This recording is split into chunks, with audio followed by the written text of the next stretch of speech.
To invite Pastor Josh Barrett up to give us our opening invocation. After which, we're going to have the band play the national anthem, and after that, Councilwoman Gussie will lead us in the Pledge of Allegiance. Please. And please make sure that button is on. Test. Jesus, do you hear us? Okay.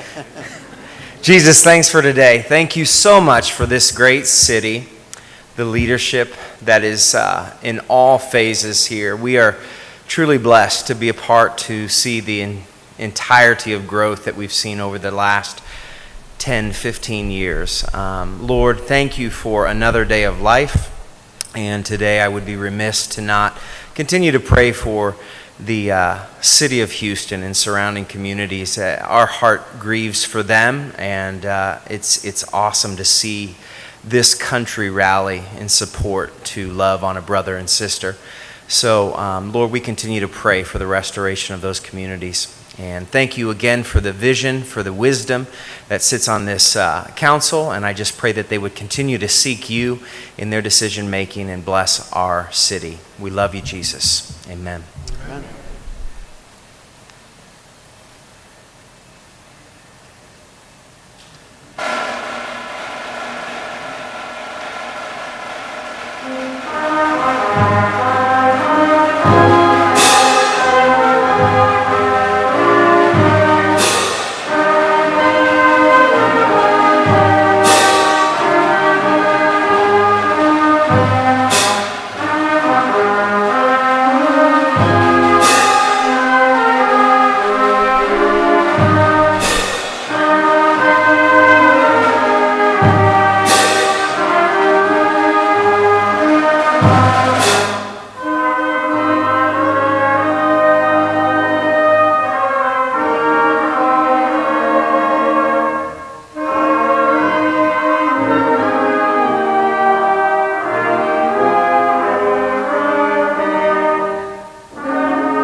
Thank you. You may be seated. Let's give them a round of applause.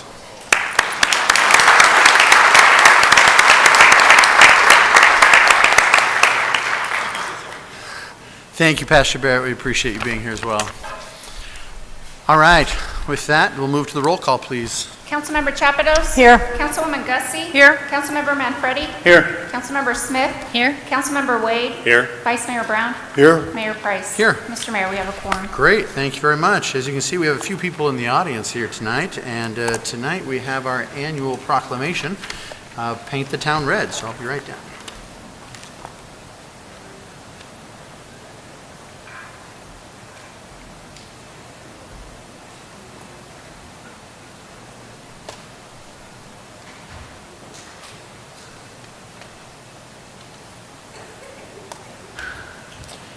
All those who are here tonight to represent our local Maricopa High School, if you want to come up here, that would be awesome. Come on up. I know, I can see y'all back there. Come on, let's go. This is about you. Come on up.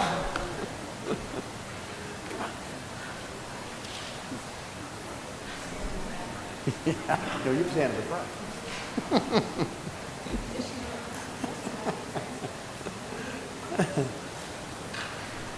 Well, as you can see, our wonderful band came and played for us tonight.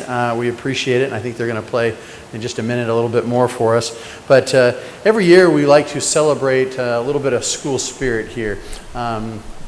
Gosh, it's been several years now, but I remember early on after being elected, Mary Grace came to me and said, "We need more school spirit in this town." And I said, "I agree, let's do it." And she was a huge instrumental part of making sure that we kind of celebrate this. And so one of the things that we like to do here is we like to issue a proclamation, and we like to get our city involved, and we want them to, businesses and residences to show the school pride and the school colors, and to celebrate everything that we like to remember about those high school days. And for those of us that are going through it still, we are thankful for that, and love the fact that you're so willing to show your Ram pride.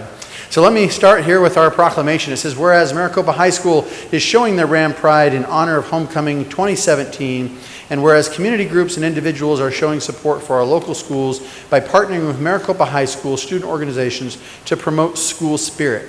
And whereas by showing pride in our schools, we are showing pride in our students and their teachers and encouraging them to excel in the classroom and in their community. And whereas local businesses will compete with each other to show the most school spirit during Paint the Town Red Week by creatively decorating their businesses. And whereas homecoming is a time to reflect on hometown memories and bring the community together to make new memories with safe, school-spirited themed fun. And now, therefore, I, Christian Price, Mayor of the City of Maricopa, do hereby proclaim September 11th through the 15th as Paint the Town Red Week, and September 15th as Ram Pride Day, and call upon all the citizens of Maricopa to show Ram Pride by decorating their homes and businesses in our school colors and by supporting our students, teachers, and school facilities. I'd like to date that today, the 5th of September, 2017. Let's give them a big round of applause.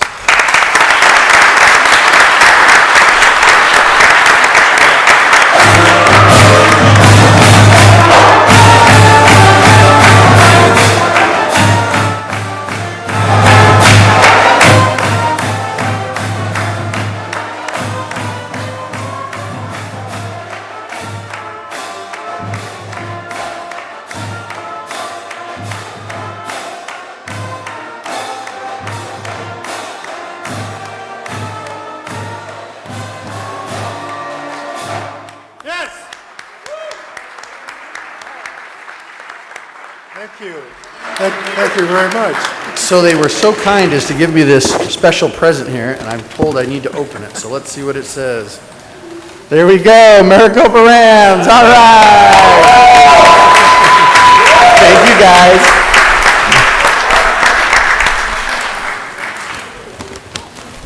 guys. Wear that proudly. We appreciate it. Thank you all for being here this evening. We really appreciate it.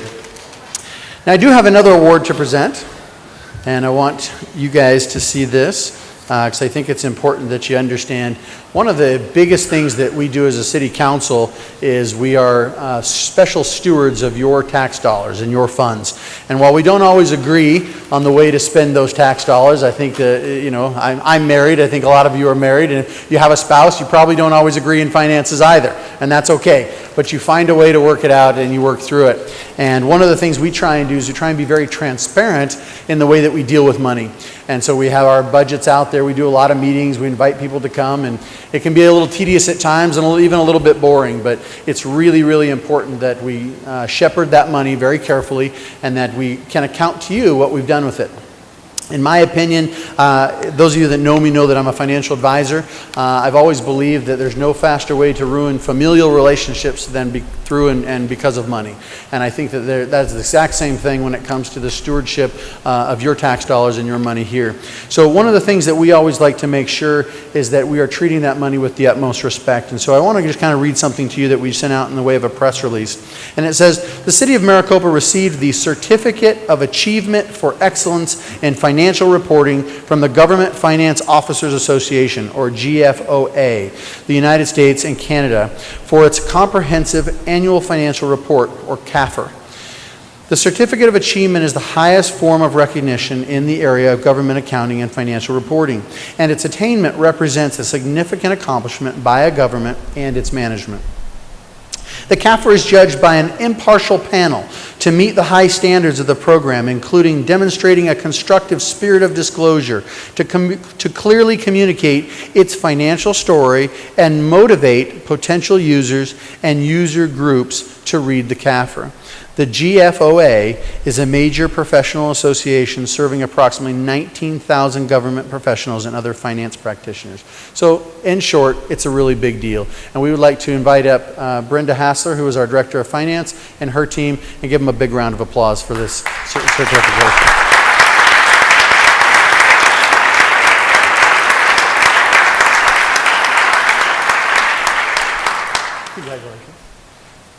Thanks for shaking your hand. You and May. It's all yours.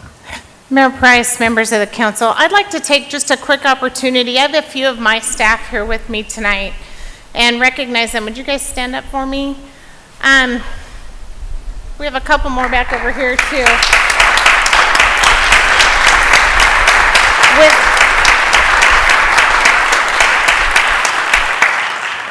This award doesn't come easy, and it takes a lot of dedication and hard work on my staff, not only as far as day-to-day operations, but in the audit that we have to go through, and then the preparation of the CAFR itself. So I'd just like to take this opportunity to thank my staff for all your hard work and dedication and your support for me, and this award is yours as well.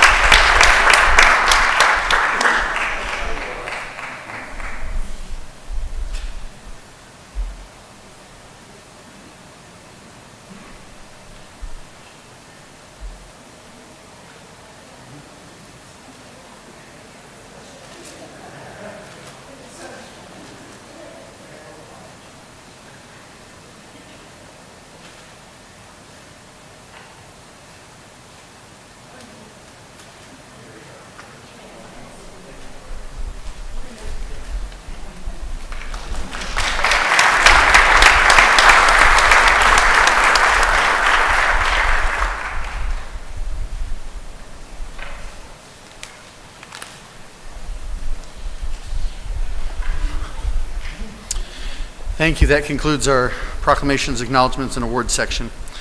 That'll take us to item 4, which is the report from the mayor. Same thing, as some of our previous council members have said in an earlier meeting, we had the opportunity to attend the Maricopa pitch competition, in which we were specifically talking with different businesses that are starting up here in the city of Maricopa, and these groups through MCE, or the Maricopa Center for Entrepreneurship, were able to come forward and pitch their businesses to a team of sharks that basically, just like the show Shark Tank, where they have to decide whether they would invest in them or not. And it was really fascinating to hear the feedback and some of the things they did right and some of the things they did wrong. I don't know about you, but it's always hard to take your baby and present it and say, this is something I've worked really hard for, and then have it just ripped to shreds. That's a tough deal, but I think they did a phenomenal job. And I too, as Councilmember Smith said earlier, I'm excited to see where they are able to take those businesses, and hope that they'll be very successful here in the city of Maricopa. Also had a host of opportunities between our last city council meeting and this one to attend a variety of GPEC ambassador events, met with MAG in 3 different occasions with the regional council, the economic development committee, as well as the transportation committee. Also had the opportunity to meet with the U.S. Corps of Engineers when it comes to flooding. I know that that's something that's currently on our mind. I think typically in a desert we tend to forget about it. You've heard me talk a lot about it. You'll always hear me talk about it because while it is dry 98% of the time, as you can see in Houston and other locations around the country, sometimes it only takes once. And so one of the things that's really important to us is that we continue as a council, and through the appropriate measures and through our federal government, to continue to press for the desire to see this area channelized and ultimately you all protected from the flood mitigation that needs to happen in the particular zones. As you know, FEMA's in charge of that. We are subject to them, and so we are constantly working with our congressional delegation as well as the U.S. Corps of Engineers to move project and project funding forward. We've made huge strides, and I know you don't see it, and I know you don't know really what it does, but at the end of the day, let me tell you that it is something that if we don't keep pressing this, that you know, it will come back to bite us at some point. You may not think about it, but it's something that I go to sleep every night thinking about, because you know what, my house sits here and so does yours, and at the end of the day I want to make sure that we live in a very safe place, and I know that I echo that same sentiment from the entire city council and staff. So we work closely with them. The city council, or certain city council members, had the opportunity. Some were able to attend, some weren't. The Arizona League of Cities and Towns, which was held down in Tucson this year. If you've never been to a league conference, I think that this is one of the most well-attended but well-purposed conferences of any that we attend. And the reason is that you have an opportunity to meet with your state legislators. I had the opportunity to meet with the corporation commissioner. I had the opportunity to, again, meet with other folks from around the state. And it's funny because we get into this habit of thinking that, the way we run things here is the way it's done everywhere. And nothing could be further from the truth. In fact, there are different sizes of councils. There are different styles of management that aren't council manager form of government, or probably better yet, strong mayor, weak mayor systems, and stuff you just didn't know that existed out there. And so what you learn from those interactions with your other city folks out there, you learn what they're doing well and what you can bring back and hopefully make our city run a little more effectively, a little more efficiently.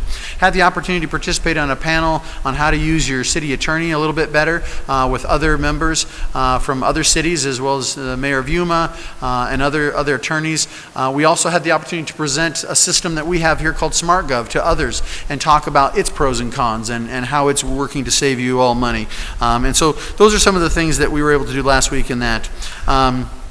Also had the opportunity to meet with a host of constituents. We talked about the GFOA. And then finally, if you'll mark your calendars here, now, while it's not exactly set in stone, but we're pretty darn close, something that we've been working for a really long time, and that is I'd like for you to mark your calendars for November 20th. That's a Monday. And that day is the tentative date for the overpass groundbreaking, something we've been working on for a very, very long time.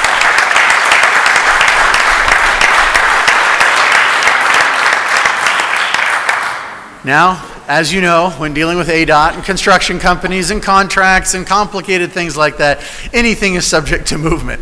But that's the date we have tentatively set and the date that we're pushing for. And I think that the more we publicize it, the more we can continue to force ADOT to say, no, we got plans already, so you better show up. So that's what we're planning and that's what we're hoping. But hope you'll mark your calendars and show up, because it's going to be a monumentous occasion and event in this city's history. And so we're looking forward to moving that forward. With that, I would turn the time over briefly to Councilmember Chapados has a couple of announcements as well. Thank you, Mayor. Speaking of transportation, we brought this up during the work session when we reported on some of the things that we're talking about with our constituents, but if anybody has questions on the RTA, or in this case the Pinal Transportation Regional Plan, this brochure, along with frequently asked questions, is available in our lobby. There's a table set up that will show you the map, the proposed projects. This is an opportunity for Maricopa to get two major projects on the books. So we ask that you get the information that you need. It will be on the ballot this November 7th. It's an all mail-in ballot, so you're going to need to get a hold of your information as early as you can. It's an important issue for Maricopa, so please learn about the issue. Please remember to vote. The other thing that I want to share is this coming Monday, September 11th, here at 10 o'clock in the council chambers, the Age-Friendly Committee of Maricopa is hosting an informational community meeting that's open to the public, and we will hear a presentation from the Pinal-Gila Council for Senior Citizens, which is our local area agency on aging. They're going to come and share the resources and the programs and activities that are available to the Maricopa residents here. Our Age-Friendly Committee chair, our current chair, Joan Kozer, is currently the board president of Pinal-Gila. So they are a partner that has worked with us over the course of the years. We've had programs and services available to seniors. The other thing I want to share, and you'll hear more information about this, October 14th, in conjunction with the Maricopa Police Department, the Pinal County Attorney's Office is hosting a shred-a-thon and a medical waste disposal event here at City Hall. Bring any of the records that you want to have shredded here, and we'll do that free of charge. Also, we will take expired or unused prescription drugs. It's only capsules or pills. There's other things for a variety of reasons and laws and safety issues that we cannot accept. But if you have capsules or pills that are expired that you no longer need, this is for humans as well as pets. So if you've been looking to get rid of some of your stuff in your medicine cabinet or stuff that you have to shred and you just don't want to put in the garbage, October 14th is the day to do it here at City Hall from 8 a.m. to 10 a.m. That's all I have. Thank you, Mayor. Thank you. That concludes the report from the mayor at this time. We will move now to the report from the city manager. Honorable Mayor, council members, a couple of items. First, I wanted to commend Brenda and her staff. Both the GFOA award for the CAFR as well as for the budget requires a lot of work. And so I really appreciate all the effort that they put into it. But then again, anyone that gets excited about doing audits, they're used to a little work anyway. I would like to bring up Chief Stahl. I believe he has a few promotions that he wants to advise you on.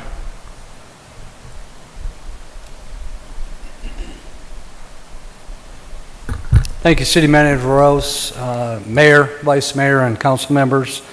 One of the edicts and one of the challenges of being a chief of police is to try to take every opportunity to promote from within, to find the talent within the organization, glean that talent, train that talent, and make it a leadership quality that will last. As the police department is 10 years old, we want it to go another 10, 20, and 30 years, and we want these same people to be the leaders in the organization. So it's an exciting time for us to be able to announce to you that we are promoting two from within. The first that I will announce to you is Lieutenant Stephen Judd.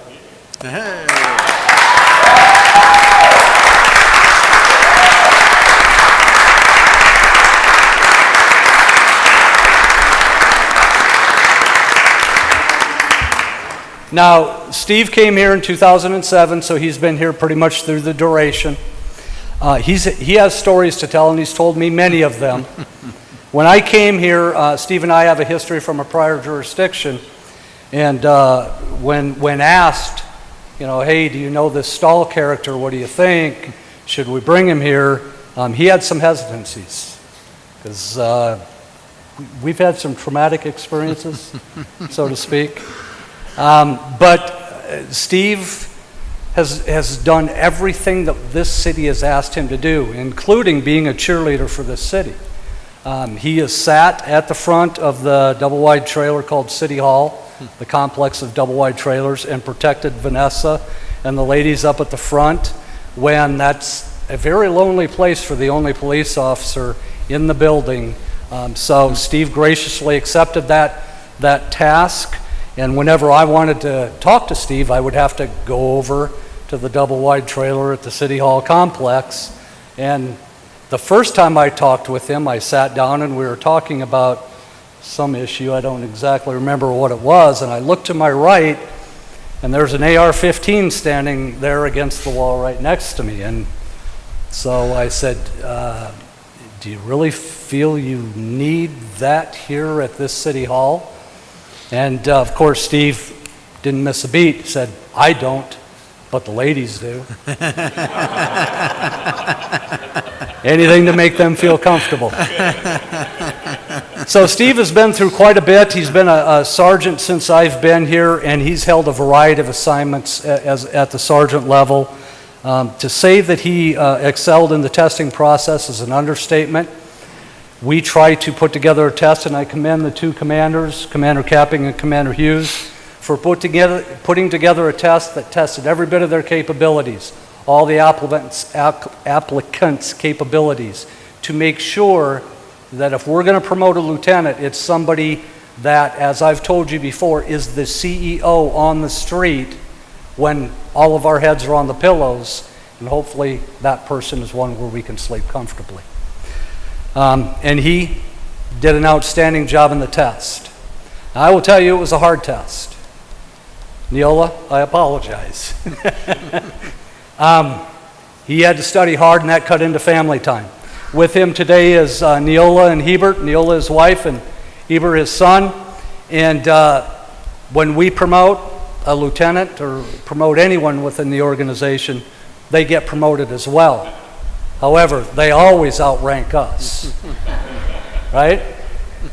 So without further ado, I want to thank the Judd family for the patience, the trust that you've given to me to promote him up the rank.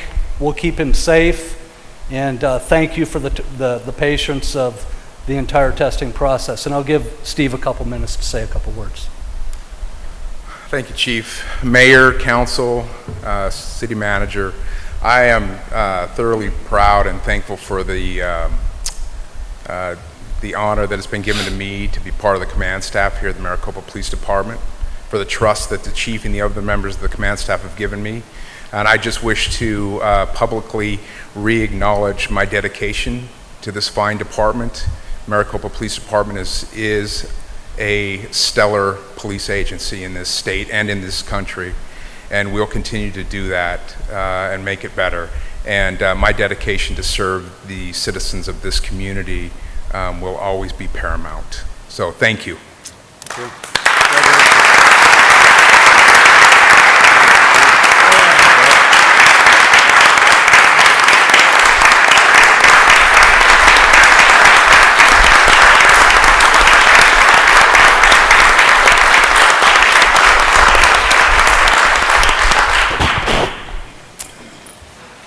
Next promotion is just as exciting, just as laborious. Not quite as much money involved. But another person who's been here from the beginning, Colt Homan, Sergeant Colt Homan.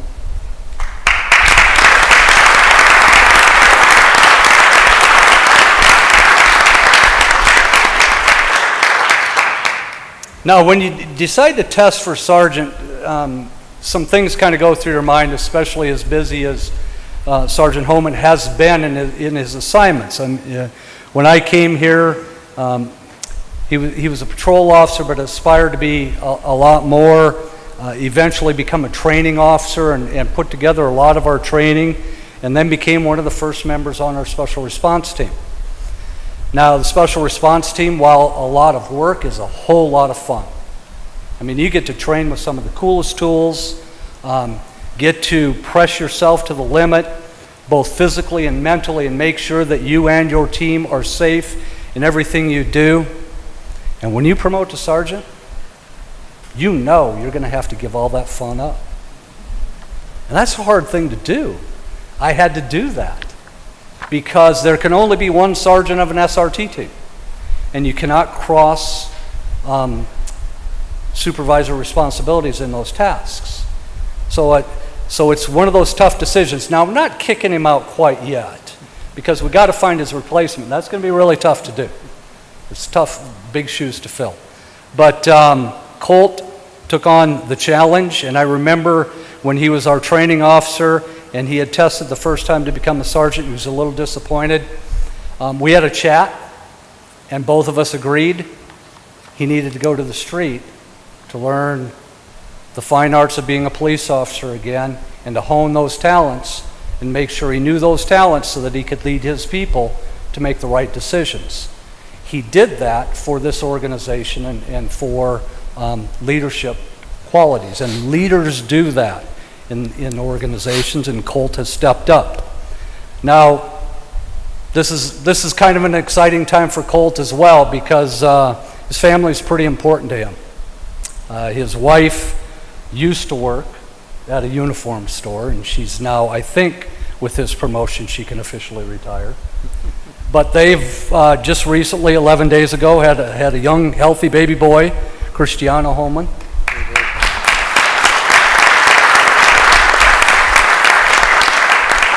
And that's their third child, so he gets to be a supervisor at work. But as he told me earlier today, after cleaning urine off of you after the baby had a diaper full, decided the baby's still in charge and the wife is still in charge. I can be in charge here, but there are others that charge at home. So without further ado, at night, this young man will be keeping us safe while our heads are on the pillow.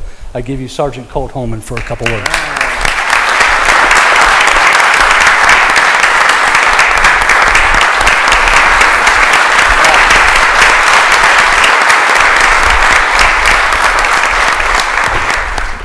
I'm a man of few words, so I appreciate the opportunity, and I won't let you guys down. And I too, as with Lieutenant Judd, will be keeping everyone safe and doing our best to make sure that the city stays safe and taken care of at night. Thank you. Thank you, Colt.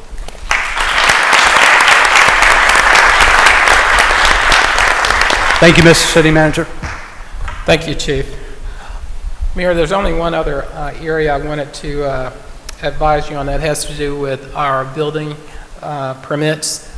In August, for the first time in about a decade, we actually issued over 100 permits. It was 101. And so the trajectory for building here is certainly going upward, and we're excited about that. We're also cautious in the sense of making sure that we have adequate resources available. And at this point, Development Services Director Martin Scribner has advised me he thinks that he'll be able to meet the need with the one position that was approved for a half year. But if that changes, we'll be coming back to you. That concludes my report. Thank you, City Manager Rose. Appreciate it. That'll take us to item 6, which is called to the public. At this time, I have 3 speaker cards. I'll go to those folks first, after which anyone that wishes to address us, you may do so. Please approach the podium and tell us your name and address for the record.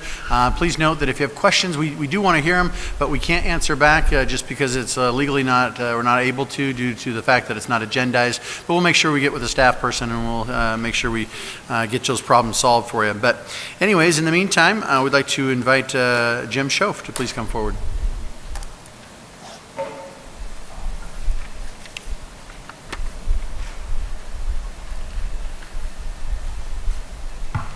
Mayor Price, council members, city manager.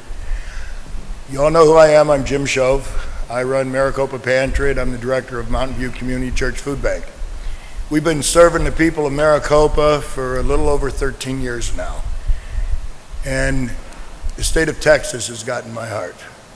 So I'm going to lead a battle to Texas for the city of Maricopa. We're looking to take 10 trucks and 10 trailers of things that they need into Rockport, Port Aransas, right where the I went in. You'll see on Facebook, Copa Central Command. It'll have a list of everything that we need to go with us. It'll have a list of all the drop points where you can drop stuff off during the week, and we have people to pick it up and sort it. We're taking the Maricopa Pantry Copa Convoy to Texas tentatively on the 26th of this month. Now, this is going to cost also, so we have opened up a Don Herron Relief Fund for Texas, and that is at Desert Schools Bank in the Fry's shopping mall. Don Herron was a friend of mine and an elder for 20 years. Me and him have served the people of Maricopa. Don Herron died 3 weeks ago of lung cancer. That's why I chose the 26th to go, because his wife made me promise that I would be here on the 25th to bury him. So we are doing that. And on these papers, you will see contacts, names, numbers, emails, the whole 9 yards.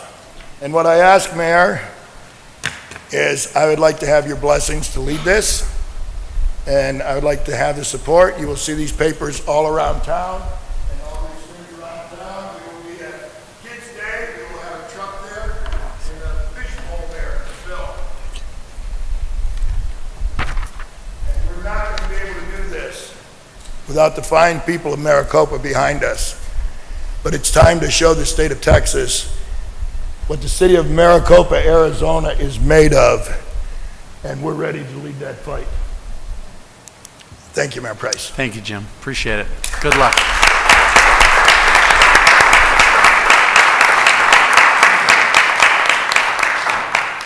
We greatly appreciate all your efforts. Thank you very much. I'd like to call up Glenn Morrison, please.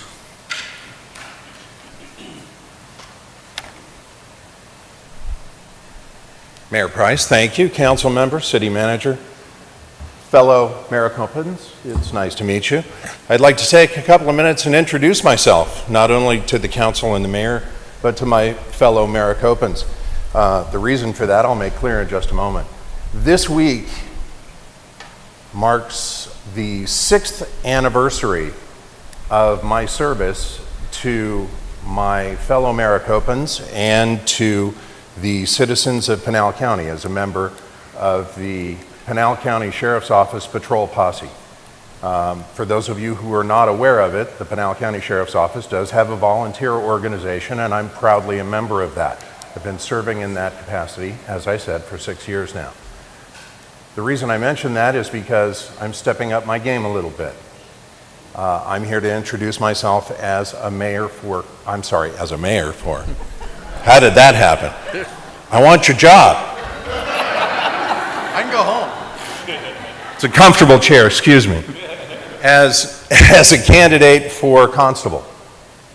So in the next election cycle, Constable Roberts is not running for re-election, so thankfully I don't have to go head-to-head with this guy, but I am going to be running for constable. For those of you who are not familiar with the constable's office, there's lots of information available on it.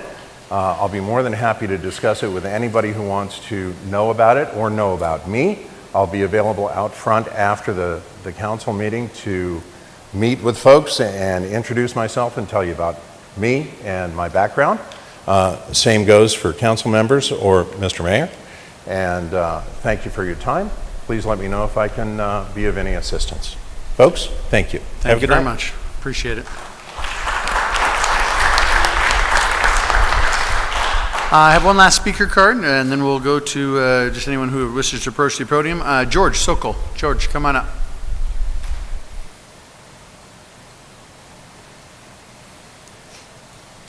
Some of you may remember George as a member of the USS Liberty. I think he's going to tell us a little bit about that today. I was on the America. We were the ones who were ordered to let her sink. Let the Liberty sink. So, I'm not a survivor. I am a supporter. Mr. Mayor, City Council, the City Manager, and all the people who run this city. I owe you and the survivors and the people from the Liberty who support it, owe you all a great deal of thanks. Nobody realizes what kind of people they've put in office, or what kind of people are here that serve this city. So I'm going to tell them. I came up here with my tail between my legs to talk about the USS Liberty, which was attacked on June 8th, 1967 by the State of Israel in a deliberate act of war in which war crimes were committed. We were trying to figure out a way to put a memorial here. Financially, that is not possible because the city doesn't work that way. However, in a meeting with Mayor Price at the Veterans Center during one of the holidays, I told him that we had 2 survivors from the USS Liberty that were going to be here. Now this will show you what kind of guy you've got working for you. He knew it was going to be within a couple of weeks. He had no idea. But he heard the story about the Liberty. And he says, well, let me know when they're coming. And 7 days later, we got the date that they were coming, came down. I asked him if he would let them tell the story of the Liberty. These men are some of the highest decorated men in the United States Navy.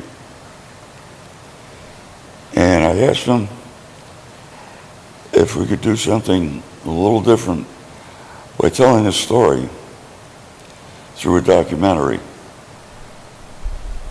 Not only did he agree and get the city council to come here to do it during the day, not a normal meeting, but he did it within 6 days. When it was done on June 6th, 2015, we were given a proclamation. Now this sounds good, it sounds nice. But the thing is, that proclamation went worldwide.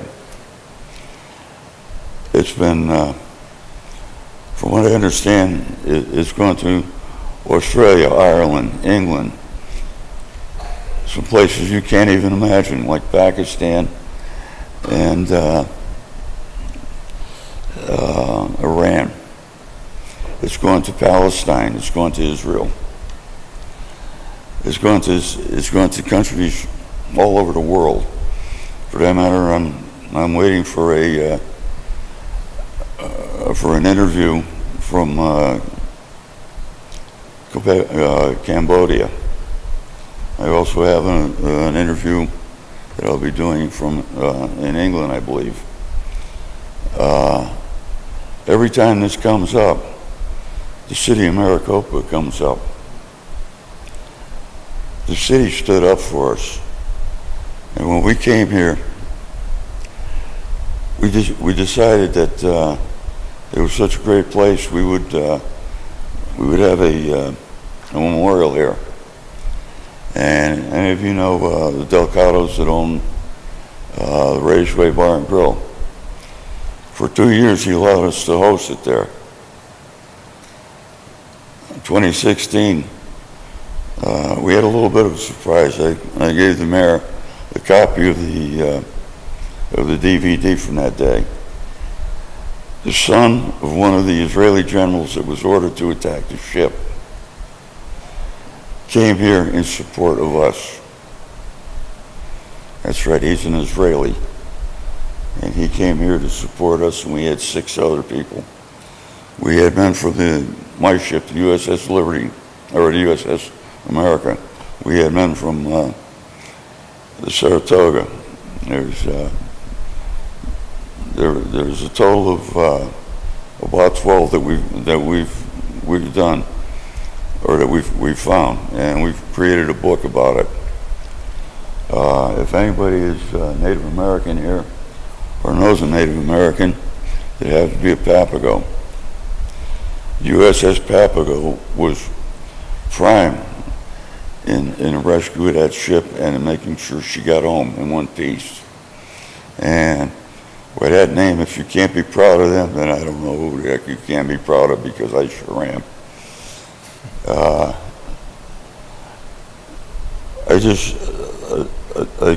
I came here to tell you that we have been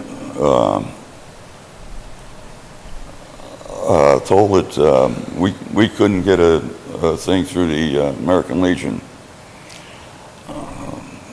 until this year. This year, after the resolution that I did in 2014, and the resolutions that other posts did, we finally got it through. Without the help of the city of Maricopa, the veterans of Maricopa, and everything else, this would not have happened. So we who fought for this for 50 years owe you the thanks for that resolution, because you are part of it. And we are damn proud of all of you. If anybody wants to hear about it, we're talking about bringing some survivors back and having a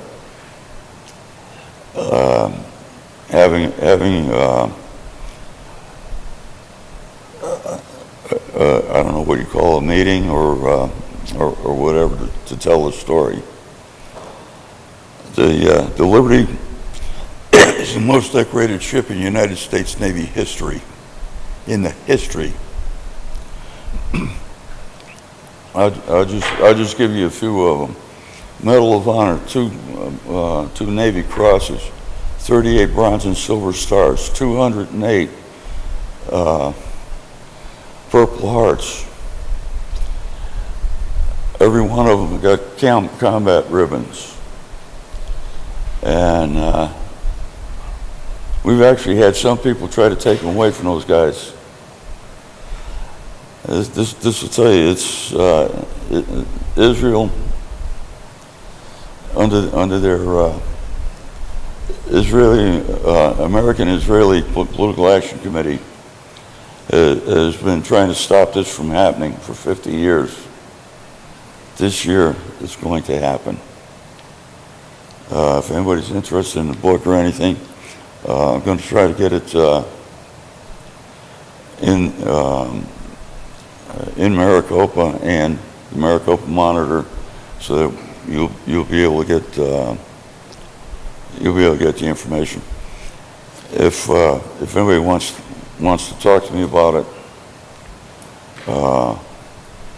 I'm an open book, and I'll give you my phone number and everything. You can talk to me, set up a meeting with people who do want to hear about this, because it is one of the most heroic stories that has ever happened in the United States. And I am really proud of those people, and that's all I can tell you. I just want to thank the city of Maricopa and our leadership for standing up and doing what they did. You people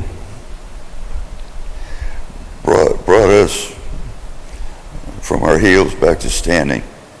So we thank you. All of us thank you. Thank you. Thank you for your service. We appreciate it.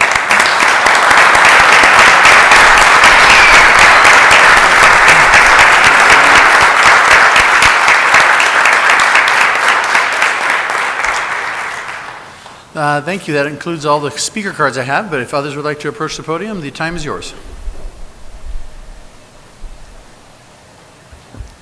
Good evening, Mayor Price and City Council and City Manager.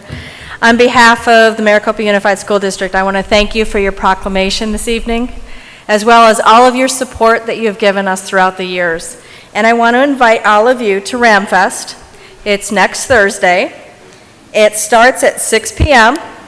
And then I heard a rumor that there's a football game going on, the alumni versus the city, and that starts at 7:30, followed by the snake walk and our bonfire. So it's all at Copper Sky. And then on Friday night is our homecoming game, and I hope to see you all at the homecoming game. And if you don't want to sit in the stands, we have plenty of opportunities for you to work in the concession stand. So you can come out any home game and work, and we'd be happy to have you. It's a lot of fun, and you meet a lot of people. So thank you again. Thank you. Appreciate it, Patty. And for the record, Patty's our school board president. I failed to mention her earlier, so thank you, Patty. Okay. Good evening, Mayor, Vice Mayor, and Council. I'm Dr. John. This is May. And my son, Levi. And Joanna. And Joanna Ortega. We are here representing Kids Day Maricopa. First, I want to start off by just letting everybody know that this council is extremely awesome. They will all be there at Kids Day.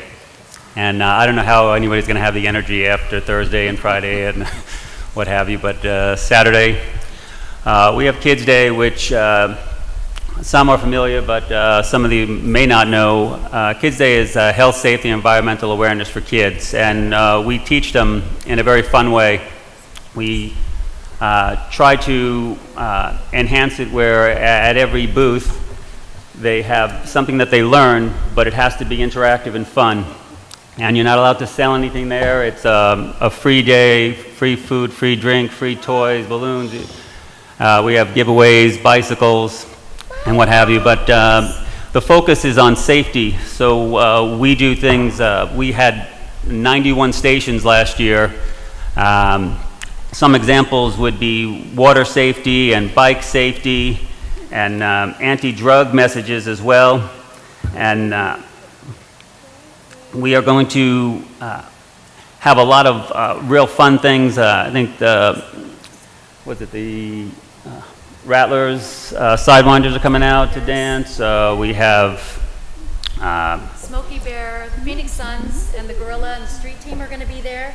And of course, the Arizona Cardinals, Big Red, will be there. So all those football fans, there will also be the Cowboys will be there.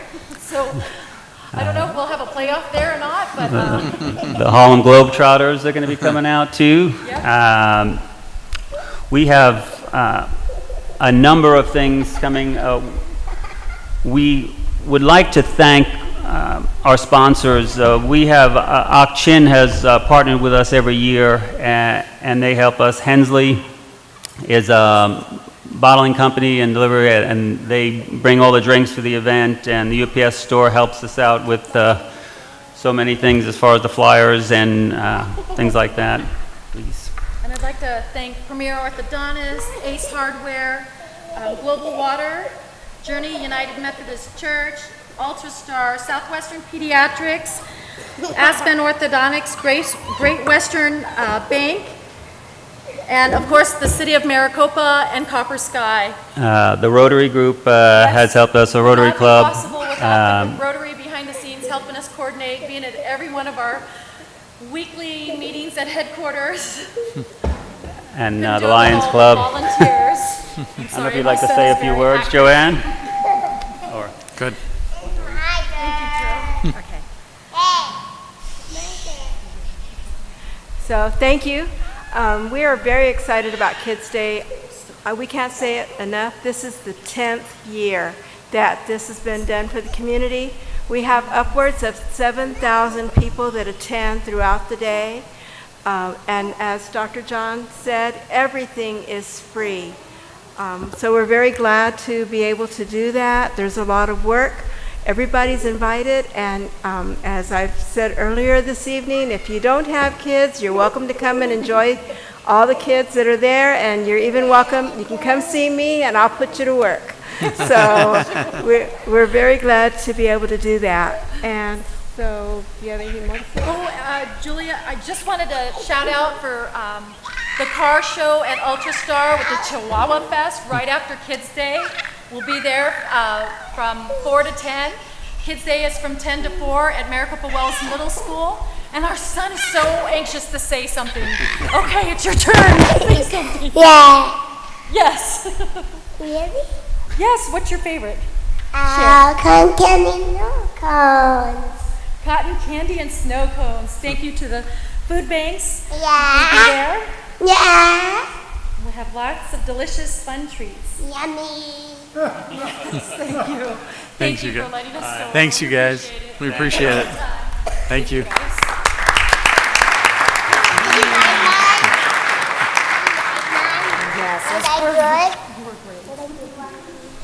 Is there anyone else at this time who wants to come forward and call the public? Okay, seeing no one, we'll go ahead and close the call to the public and move on to the minutes. Item 7, we have minutes, council 7.1 and 7.2. If there's no adjustments, can we have a motion to approve, please? Move to approve. Motion and a second. Is there any further discussion on this item? Seeing none, all in favor say aye. Aye. Any opposed? That motion carries. That'll take us to item 8, which is our public hearings. We have 2 public hearings this evening. First, we'd like to start with 8.1. The Mayor and City Council shall hear public comments on case number ABDN 17-01, a request by Brian Foose on behalf of 45030 LLC to abandon a portion of McDavid Road and Wilson Avenue. Mayor, council members, briefly, prior to opening up the public hearing, as required per our procedures of abandoning any roadways in the city, a public hearing is required, which is being held tonight. The abandonment of proposed roadway, McDavid Road and Wilson Avenue. Just for the record, I do want to mention that we did receive a public comment from ED3. There is actual electrical overhead line on alignment of Wilson Avenue. With that, staff is going to go ahead and receive any other comments tonight, and then next month in October, we'll come back with you for an actual determination where to proceed with the abandonment, yea or nay. With that, Mayor, council members, please open up the public hearing and ask for any comment. Thank you. Perfect. The public hearing on this item and this item only is open. If you wish to approach the council and talk about this item, we're more than willing to listen.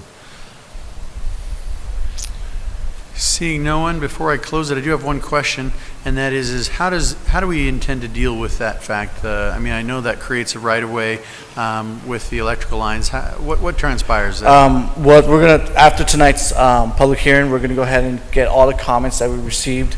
We are gonna go ahead and sit down with the city engineer, and the city engineer will go ahead and determine what ways to mitigate those concerns. If a natural public utility easement needs to be dedicated along that area, then that'll be done just to make sure that ED3 has the right overhead easement. Okay, perfect.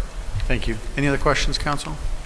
I see no one wishes to address this item, so at this time we will close the public hearing on this item 8.1, and then we'll bring it back for action at a future date. 8.2, the mayor and city council shall hear public comments on conditional use permit case number CUP 17-02. Arizona Wood Grinding and Recycling LLC is requesting a use permit to operate a wood chip recycling yard on 6.4 acres of land located at the northeast corner of Ralston Road and State Route 238. Mayor, council members, again, briefly, before we open it for a public hearing, as required within the old zoning code of CI2 Industrial Zoning District, Section 1801, for any use permit for the operation of a wood grinding facility within the zoning district requires a public hearing, which is tonight's meeting being held tonight for the public hearing. We will take this for comments. Unfortunately, at tonight's, we're not going to do any action at this point, so we will ask you to open up for any public hearings, any comments, and then close it. Perfect. Thank you. Anyone wish to address us at this time regarding this item and this item only? Seeing no one, we'll go ahead and close the public hearing at this time and bring it back for further action in the future. We appreciate it. That'll take us to item 9, which is the consent agenda. We have had item 9.8 pulled from consent agenda and moved to regular at this time. So, council, can I have a motion to approve 9.1 through 9.10, or excuse me, 9.9, please, minus 9.8? Have a motion. Is there a second? Support. Have a second. Any further discussion on these items at this time? Seeing none, all in favor say aye. Aye. Any opposed? That motion carries. And that takes us to the first item or topic at this time, which is item 9.8. The mayor's council shall discuss and possibly take action on approving a marketing agreement with utility service partners to educate the community about the service line warranty program available to the residents of Maricopa. This is for discussion and action. Councilmember Chapados had some questions on this, and thus she asked for it to be pulled, so I would turn the time over to her. Councilmember Chapados. Thank you, Mayor. My questions are actually for Ashley Shaworski, who I understand is here tonight, so I'll defer to after the staff presentation. Okay, so so the item tonight, I know Ashley was here before with Utility Service Partners during a work session to let you know about their program and what they can offer to our community. And so I will have her come up and answer any questions that you may have. Thank you, Christy. Ashley. Hi, Ashley. Thanks for being here tonight. My questions basically concern a couple of instances that I've had to talk with some other cities that use your service or thinking of using your service, as well as just getting some input from some homeowners and neighbors that I've been able to talk to. What's your process in terms of outreach, initial outreach, to let people know that this is an option? And my question basically comes from the perspective that a lot of our homeowners are not resident homeowners here, or there may be renters involved, third-party management companies. What kind of steps do you take to make sure that we do a broader reach as possible? Sure. So we have a few different ways that we reach the homeowners or property owners within the community. Our main way of marketing is by direct mail. So we send a letter out to the residents or the homeowners letting them know that this program is now available to them. The way we typically get our list of homeowners is we use the zip code with the 4-digit extensions and overlay that on the city's boundaries, and we actually purchase a list. And that goes off of deeds and different things like that, so it is geared towards that homeowner as opposed to a renter. We also will provide the city with a press release that I always recommend issuing, but that way if someone does not receive the information, that will be on any media source of your choice, letting the residents know that this program is now available, they'll be receiving a letter in the mail, but most importantly has all of our information so they know who to go to with any type of questions. We also can provide you with something similar that can go on your website or social media page, just has a little blurb about our program, but also information to give us a call or go to our website. And I know the two of us actually spoke, and we would be able to put together anything that you would like if you want to send it out in an email blast or anything like that. That way you can reach as many homeowners as possible. I understand also from our earlier conversation that the service area is expanded a little bit. It's not just our private utility company, but anybody in the Heritage District may be able to be covered if they have septic. Correct. We would cover the septic and well lines also. So Wherever those lines leave the septic tank or leave the well to where they go inside the home, we would cover. And then the last question that I had was, I know that the sample letters that were included in our council packet can be customized to the city of Maricopa. So would this letter be going out under the mayor's signature, and then will our specific rates, the ones that are quoted in the contract, those are the rates that apply to Maricopa residents? That is correct. We have a lot of options. So once we partner with the city, that's when we begin to develop our letters specifically for the city for your final review and approval. We would never mail that letter out unless we do receive your approval. It can be signed by the mayor if he chooses, or a staff member, the council as the whole, or the city. Really, it's however the city chooses. Okay. And my last question would be, assuming this is approved tonight, what's your time frame in terms of public outreach, and then when would the program be in effect? Sure. So that varies slightly, just on a few different things, how quickly we receive the material to begin customizing that letter, how quickly we get that approval. But if everything goes smoothly, I could see it happening within the month. Okay. So best case scenario, maybe 30 days, worst case scenario, 45 to 60? Correct. Okay. Those are all my questions. Thank you. Perfect. Any other questions, council, at this time? Okay, seeing none, can we have a motion, please? Mayor, I move to approve item 9.8. Have a motion, is there a second? Motion and a second. Any further discussion on this item? Seeing none, all in favor say aye. Aye. Any opposed? That motion carries. Thank you, Ashley, for being here. Appreciate it. No problem. Okay, that'll take us to the regular agenda items, which we have several things to go through tonight. The first one is item 10.1. This is a presentation. The mayor and city council will hear a presentation and be briefed by Greg Schwartz from Piper Jaffray regarding a utility acquisition. This is for discussion and direction.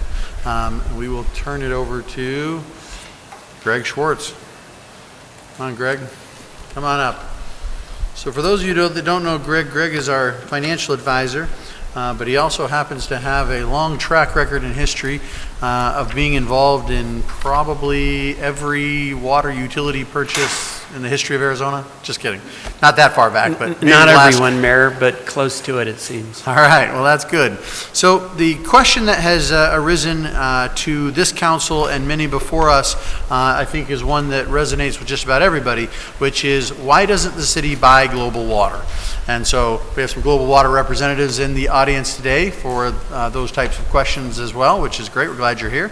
But I think that what this council did and let's back up a second. I think it was last October that Global Water came to this body and presented some information on what they were doing to increase services and probably customer service and replacing water meters, et cetera. But there was still a host of residents that showed up and had questions and concerns. And so this body then took it upon itself to proceed with the question of how do we make an offer to Global if Global wants to accept that offer? How do we do it that's appropriate? I think the last thing that anyone would want us to do is to buy a company that you pay too much for and then everybody's water bills go up. I don't think that's terribly popular. And so at the end of the day, we wanted to make sure that we had all the right information. This council's been presented with that information over the past 8 months or so. And so one of the things we wanted to do is basically disseminate that information as to where we are, where we're at, and the advice that we were given. And so we want to invite Greg back here today to disseminate that information, go through this PowerPoint presentation, and give us that recommendation. Greg, time is yours. Thank you, Mayor, members of the council. I will try to make this as brief as possible. The agenda today is just to give you a brief overview of Piper Jaffray to put it into context and sort of give you a feel for that we do these kinds of analytics on behalf of municipalities throughout the United States. So I'm going to jump right into the agenda. As the mayor indicated, we've served as the financial advisor. We, being Piper Jaffray, have served as the financial advisor to the city of Maricopa since 2005. Our firm includes asset management, where not unlike what the mayor does, we have advisors that work with corporations and individuals to manage their assets. We also have corporate finance, where it's my understanding that we do, amongst other things, those little plastic shoes, those Crocs or whatever they're called. We're the ones that foisted that upon the American public through an IPO. I'm in public finance, and to give you an idea of the magnitude of what we do, in 2016 we advised 219 transactions in the marketplace for $9.2 billion, ranking us number 10 in the U.S. For underwriting, we did almost 700 transactions for almost a little more than $17 billion, ranked number 5. Then we serve as a placement agent, where we just, instead of selling the bonds to the public, we place them with individual investors, and we did that 199 times for $2.5 billion in 2016. So our footprint is shown on the same page here. I'm located in Phoenix. I spend about 25 to 40% of my time, depending upon the time of the year and the transactions involved. I spend about 25 to 40% of my time working with Arizona communities throughout the state. Amongst others, we advise the city of Scottsdale, we advise the city of Phoenix, we advise Chandler and others. So we're pretty intimately involved in the landscape in this state. And then when I'm not doing Arizona business, I spend the biggest chunk of my time doing utility financings throughout the country, water and wastewater utility financing. So as an example, we help underwrite Detroit's water and sewer bonds. We serve as advisor to San Francisco Public Utilities Commission. We serve as advisor to Denver Water. We also underwrite investor-owned utilities like Global Water, particularly those headquartered in New Jersey. So, in short, we deal a lot with utilities and have a good feel for the kinds of questions that were asked of us earlier 8 months ago. So, in terms of a history of utility acquisitions, we've been monitoring them in Arizona since 1995. During that period, there's been $738 million worth of acquisitions, both a municipality acquiring a private utility, but also a private utility acquiring other private utilities in Arizona. 31 transactions of note, ranging from a single transaction of $470 million down to a small transaction involving $30,000 acquisition. The most recent acquisition that was finalized was the town of Buckeye acquired a utility in 2015, late 2015. So we have a complete database of all of these transactions. I wouldn't say that we were involved in all of them, but we're pretty close to half of them. And we follow a similar pattern each time we get engaged in one of these acquisitions. I think it's essential to note these are just the completed acquisitions, the 31 for $738 million. We often advise our clients, if you don't already have enough to do already as a council, why would you get in the utility business? And so a lot of our advice has been, maybe just let the sleeping dogs lie and not get in that business. There are some circumstances where the service level provided is so deficient that a council like yourselves doesn't really have much of a choice but to respond to the public's request for municipal ownership. So it varies community to community. What we have found both in Arizona and across the U.S. when we're engaged in this is that a successful utility acquisition has a few key elements. One, analyze the utility's financial data, know the utility's used and useful infrastructure, and then estimate the acquisition value via accepted methodologies. And what I mean by that is, invariably, some of these acquisitions are hostile. It's an unwilling seller, a very motivated buyer, but an unwilling seller. And so we structure our analytics to be prepared to go into a legal setting where it may be a circumstance of eminent domain. So we gear up for that. And so if my tone and my data seems a little harsh, it's because we've been here before. We've been told to do this kind of analytic and it goes nowhere. And we've been told to do this analytic and it goes nowhere. And then 6 months later, it's suddenly alive and well, and we find ourselves in the middle of a contest of wills. So I geared up for a big hunt. You know, I'm shooting bear, and that's what I do. And so if I offend anybody in the audience, my friends from Global Water, I apologize, but this is my job. I'm reminded of the fact that not unlike today, I have to be sensitive about who's in the audience. On Thursday night, I make a presentation to another client on a public safety, public retirement system, and the impact that that's going to have on their general fund. And the audience will include armed members of their police force. So I'm hoping Global Water's not armed tonight, but we'll proceed accordingly. The key to any unsuccessful acquisition, and there's been a couple of in Arizona that I would say were very unsuccessful, the buyer, the municipality, was not prepared to negotiate based on facts. They were just so adamant about acquiring a utility.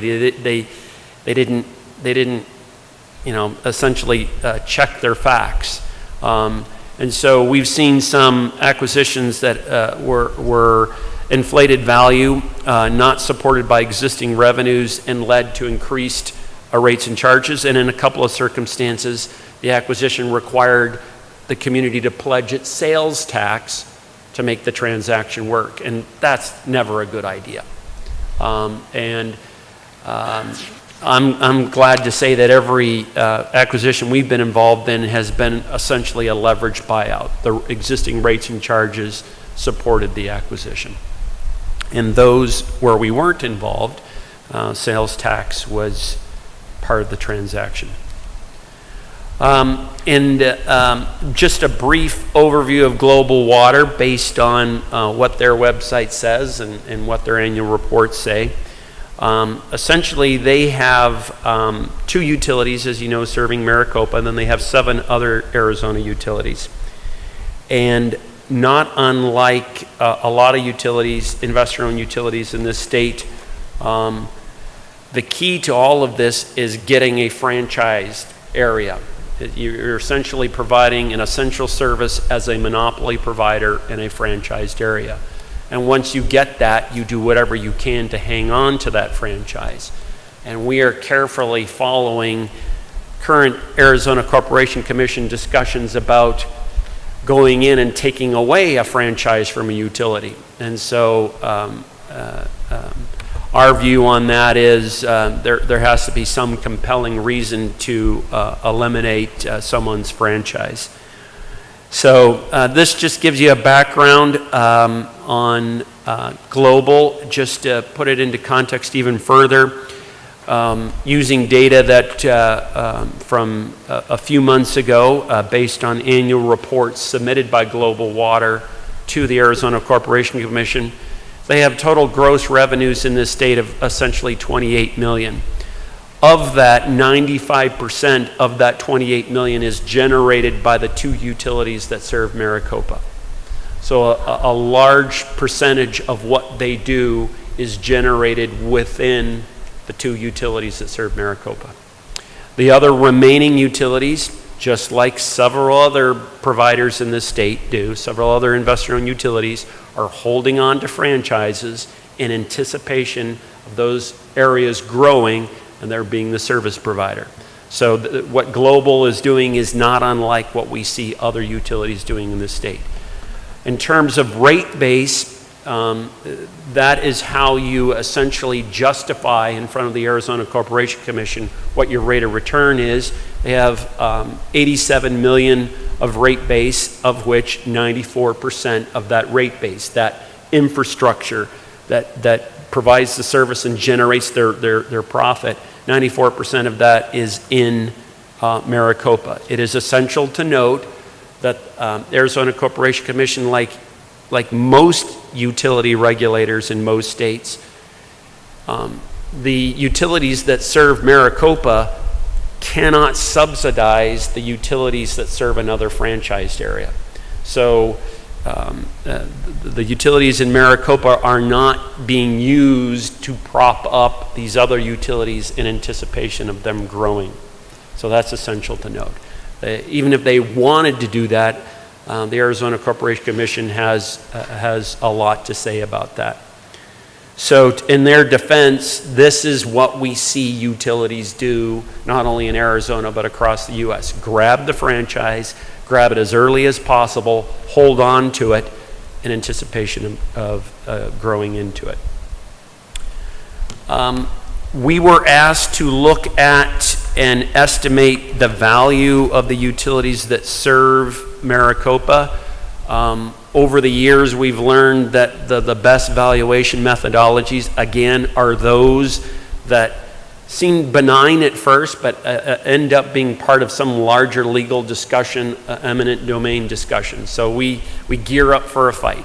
The three that we consistently rely upon and that others in the industry rely upon are valuation based on connections, valuation based on discounted cash flow, valuation based on rate base, and then the factors that influence valuation are the age of facilities, the service area, and the experience and knowledge of the negotiating teams. So we relied upon data submitted to the Arizona Corporation Commission by Global Water using the valuation methodologies we just summarized in page 7, and found that a range of estimated values of 75 to 107 million, depending upon the methodology. And that's pretty common. If you're a utility provider, you're going to argue for probably discounted cash flow methodology, because that's essentially you're selling your ability to make a profit. That's what you're selling, as opposed to a rate base or a connection based.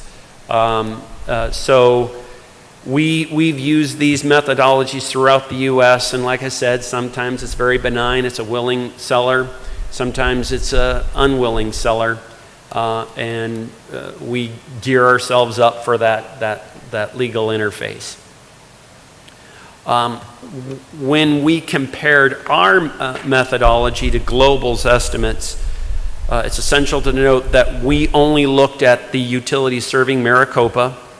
We used the valuation methodology shown on pages 7 and 8. We relied upon publicly available data. And our valuation starting point again was 75 to 107 million. And the comparison was based on historical data for other acquisitions, and it was based on the facts that were available to us at that time. In contrast, it looks like, based on our understanding of Global's initial response, their starting point of 500 million was it appeared to have been all the utilities in Arizona. We may be wrong about that, but that was the impression that we took away from that. And the valuation methodology and the financial data and the comparisons we're not aware of, and would encourage others to present how you do get to 500 million when our maximum is 107 million. Again, I'm geared up to go into court with my good friend, the attorney there. But eminent domains are an ugly thing. Our recommendation is, having been part of such transactions, we encourage people to think twice about that. There's been some circumstances where eminent domain went nowhere, Casa Grande being a good example of that, just south of here, where they took it as far as they thought they could and ended up with nothing. We're geared up for a fight. That's what we do. We're the city's fiduciary agent. There's a legal term. I am ethically and morally obligated by my industry to represent your interests, which includes offending people from Global Water tonight, just as I will offend armed police officers Thursday night in El Mirage. But my job is to serve your interests, and you know, if asked what the next step is, I'm more than happy to contribute to that, but I don't know that that was the aim of tonight. But I'll stop there and respond to any questions, comments, or concerns. And I would encourage Global Water, if anything in my presentation it was not factually based or the facts have changed, I'll hand my card to Mr. Fleming and whoever else we got here. I assume you're Global. That they can contact me. I'd be delighted to update any information that we provided, but we deliberately relied upon the same data we presented in an executive session a few months ago. So I'll stop there. Thank you, Greg. Stay up here. Appreciate it. I'm going to turn the time over to council members for questions and other clarifications they may have. I think Councilmember Wade has just expressed a desire to ask questions. Councilmember Wade. Thank you very much for the presentation. I appreciate it, and having been involved previously, it's right on point to where we've been thus far. Simple question. What would be a recommended price to pay for Global Water today? Well, my starting point is the starting point that we've derived based on methodologies that we've used in the past, both in the case of willing seller and unwilling sellers, ranges between 75 and 107 million for both utilities, subject to confirmation of the status of the existing infrastructure. Thank you. Councilmember Smith. Mayor, I have some comments to make, but I do want to give Global Water an opportunity to speak if they so chose, and I think that would be beneficial to me if they spoke in advance of the comments that I want to make. Is that acceptable? Absolutely. If you like that. Ron, do you want to say something?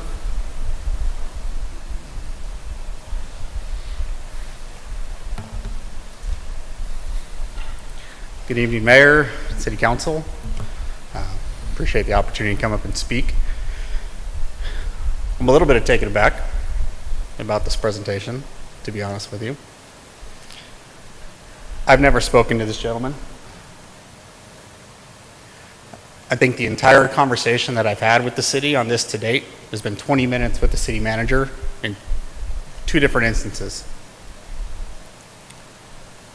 To be invited here tonight to listen to this and then asked to come respond to it, it's a little bit difficult. At the end of the day, we're not for sale. And I said that every time the city manager approached us. So I'm going to start with the reasons we're not for sale, and then we can talk about the inaccuracies in the presentation that you just heard. So, we're not for sale. I'm the president and CEO, as you know. I report to a board of directors, and I have shareholders. There's not one shareholder, one person on my board, not myself, and nobody certainly on my team, that is looking to sell the utilities in the city of Maricopa. And the reasons we're not is this is our flagship asset. And we are proud of what we've done here in this community. We're proud of what we're doing today. And we're excited about what this partnership can mean in the future for the city of Maricopa and really this region. And I think there should be value and recognition given when a private entity such as ourselves has the vision early on, even before the city was incorporated, to partner with the developers, regulators, and other stakeholders of the region to plan and implement a utility such as we've done here, which, despite our challenges and a few things we go back and forth on, having done this for 20 years and bought and sold utilities myself, is a first-class water and wastewater integrated utility focused on water recycling and integration. And that business model / water resources plan has been applied to an entire aquifer subbasin across entire western Pinal County, far greater than what is currently existing in the city of Maricopa. And the reason that should matter to each of you and our customers is that it takes that amount of regional planning and foresight and willingness to take the risk far before the opportunity was clear to do what we've done here and to allow the city to flourish and have the opportunity that it has here today. Now, I'm not here overly patting my back. There's hundreds of people, including many of you and people at ADEQ and ADWR and the ACC and Pinal County. He talks about the CCNN area that we have like it was a land grab done in the dark of night. And the reason I'm talking this way with my tone is I think I counted that he said geared up for a fight no less than a dozen times. And that was not the tone I was expecting. So it wasn't done in the cover of night. We signed an MOU with this city in which the city agreed that we would be the utility provider for your master plan or your municipal planning boundary in perpetuity. Now, it's an MOU, and you can go back on an MOU because it's not legally binding. We all know that. But we all signed it, and that MOU exists today. In fact, we revised it in 2011, and there was a lot of give and take in that revision as it pertains to our last rate case, as it pertained to the city properties that we eliminated the infrastructure cost on so that you could focus on developing those properties for economic development reasons. We support that. We are committed to this community, we're committed to you, and we're committed to our customers. And we're committed to being the best partners ever that we can. And we're improving constantly on that front. But, and I can probably, as you, most of you that know me, I could talk about that element of the history for hours, so I won't. But those things matter. Our partnership with the city mattered. It mattered in the beginning, it mattered in the downturn, and it matters today. And I hope that that can be appreciated. And for what we've done for Western Pinal County on a water resources element, just to remind the council, as I know today you're starting to hear more and more about the issues in Pinal County related to the availability of water and what it means to economic development. Well, we have positioned this city and this region to not be impacted by that reality for decades to come. And the only reason that that is like that is because the fact that we planned regionally, thought big, and invested a lot early to get to where we are. I don't think any of that is considered in his analysis. But jumping to his analysis, I'm sorry, I didn't have anything prepared because I wasn't privy to what was going to happen here. So this is all off the cuff. But it's wrong. And he can say that, you know, he's done hundreds of these, done billions of dollars a deal. I'm not here to pick a fight. I'm responding because it looks like one's been picked with me. So at the end of the day, one valuation that's not up there is an RCL&D study. And there's a reason it's not up there. And it's a reason why he says you may not want to go through the hostile condemnation process. Because that's a valuation that factors in. I won't go into it. You can talk to your consultant about that.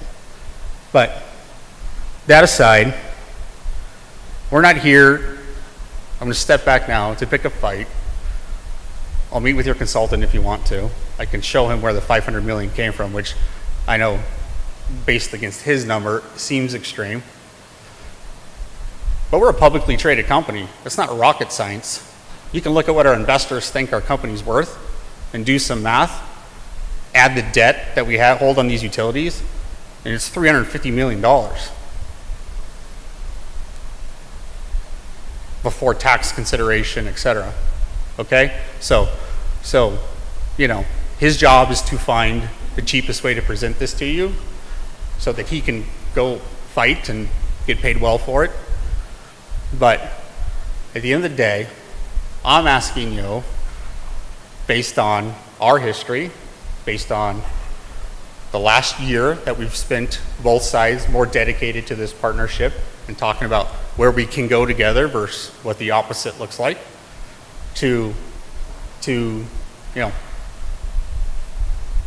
close the file on this proceeding and take me at my personal word and what I think I've demonstrated here in my 15 years of being as part of this community, that we're dedicated and only focused on what we can continue to do for this community and our customers. We're not focused on if we can sell it, if we can flip it, what can we get. It takes 0% of my time until this moment. And with that, I can answer any other questions. Thank you. Thank you, Ron. Councilmember Smith. Thank you, Mayor. So, given that, 3 years ago when I started my first campaign, I made a promise to the residents to get some answers. And the answers that I wanted was there was so much speculation, so many opinions flowing on whether the city could afford to acquire Global Water, whether Global Water was available for sale. If they were available for sale, would that be an economical, financial advantage to the city, to the residents, to the businesses? And so I made a promise that one of my goals during my service would be to get some answers. And I think our city council put a lot of effort into this over the last 8 months in terms of trying to get to the root of what was the answer, the official answer from Global Water. Were they for sale? And if they were, for how much? And from our perspective, how much did we value that at for the two entities that we were interested in? And it's really a very complex situation. I think that your company did a fine job in providing comparisons to other companies.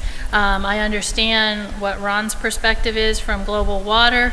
But the bottom line, when you come to the real bottom line, and it seems as though maybe this could have been settled just by Global Water saying, we're not for sale, period. But you did engage in conversation with us. And so therefore, it was our due diligence to pursue that and say, okay, where can we go from here? Where can the 500 come down closer to where it ends up being profitable for the citizens of Maricopa and the businesses? Can our price go up?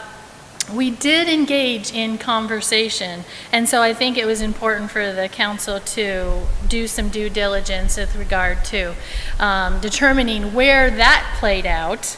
And I don't want to speak for the rest of the council, but it was evident to me, number one, you were not for sale. That came across loud and clear during the various discussions. And that we were not interested in all of the entities for $500,000, which was our understanding that that's what you possibly were willing to look at. So given that, I think where we are today is we're at a point of we don't need to speculate anymore. The answer is there, you're not for sale. That really is the bottom line, because going into a condemnation is very expensive, and the city can't afford that. Plus, based on information we received from the consultant, the price coming out of legal action is probably going to be higher than what we can afford and cost more to the residents. And so it becomes very evident that we don't want to head in that direction. We don't want to end up in a situation where the residents are going to pay more for years to come than what they're already paying for. So I am delighted that I feel like we're at a point where we understand the facts, where we understand what information we can provide to the residents. Given that, I'm sorry, this is a very important discussion to me, so I want to make sure that I hit on all my points. So given that,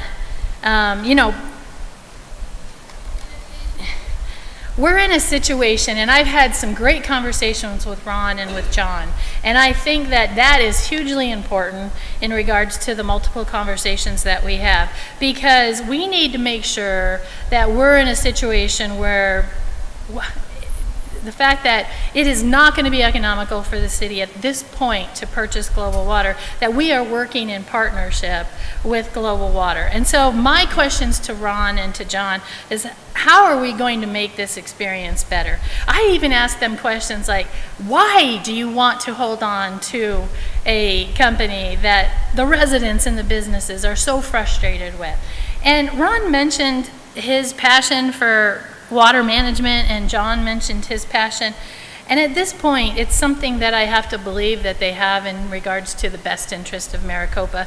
But I have some serious challenges that I think will prove out where that sincerity comes from, where that partnership comes from. And what I mean by that is, given the situation that we're in, where do we go from here? And some of the things that I want to make sure that Global Water is aware of at this point is that the majority of residents, the majority of businesses, the most significant concern to them is rates. And Ron and John, you guys have made promises that over the next couple of years, you're going to do everything you can to keep the rates down. I'm believing that. And I want to see that partnership with the city continue for even many years beyond that, if possible. Making the rates reasonable for our residents. Staying engaged. One of the challenging things, Ron, I hope you don't mind me bringing this up, but I said you abandoned us. For about 5 to 7 years, Global Water abandoned us. And I feel like they now are at a place where they want to come back and be a community partner, but we have to be a community partner. We can't feel that sense of abandonment. And I know that Ron and John have both talked very dedicated in regards to understanding that perspective.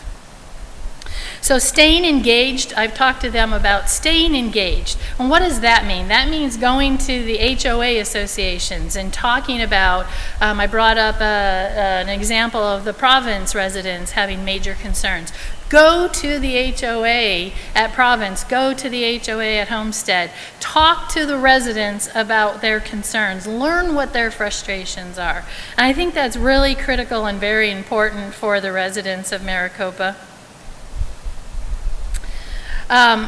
Continuing the progress with customer service. So many of you know that they now have a policy where they will help employees with bills that exceed $200, because when that happens, we're all alarmed, right? We're all used to kind of like the $90, $100 bill, but when it goes over $200 and you can't find the problem, Global Water has now been willing to take on those challenges for those residents without a fee.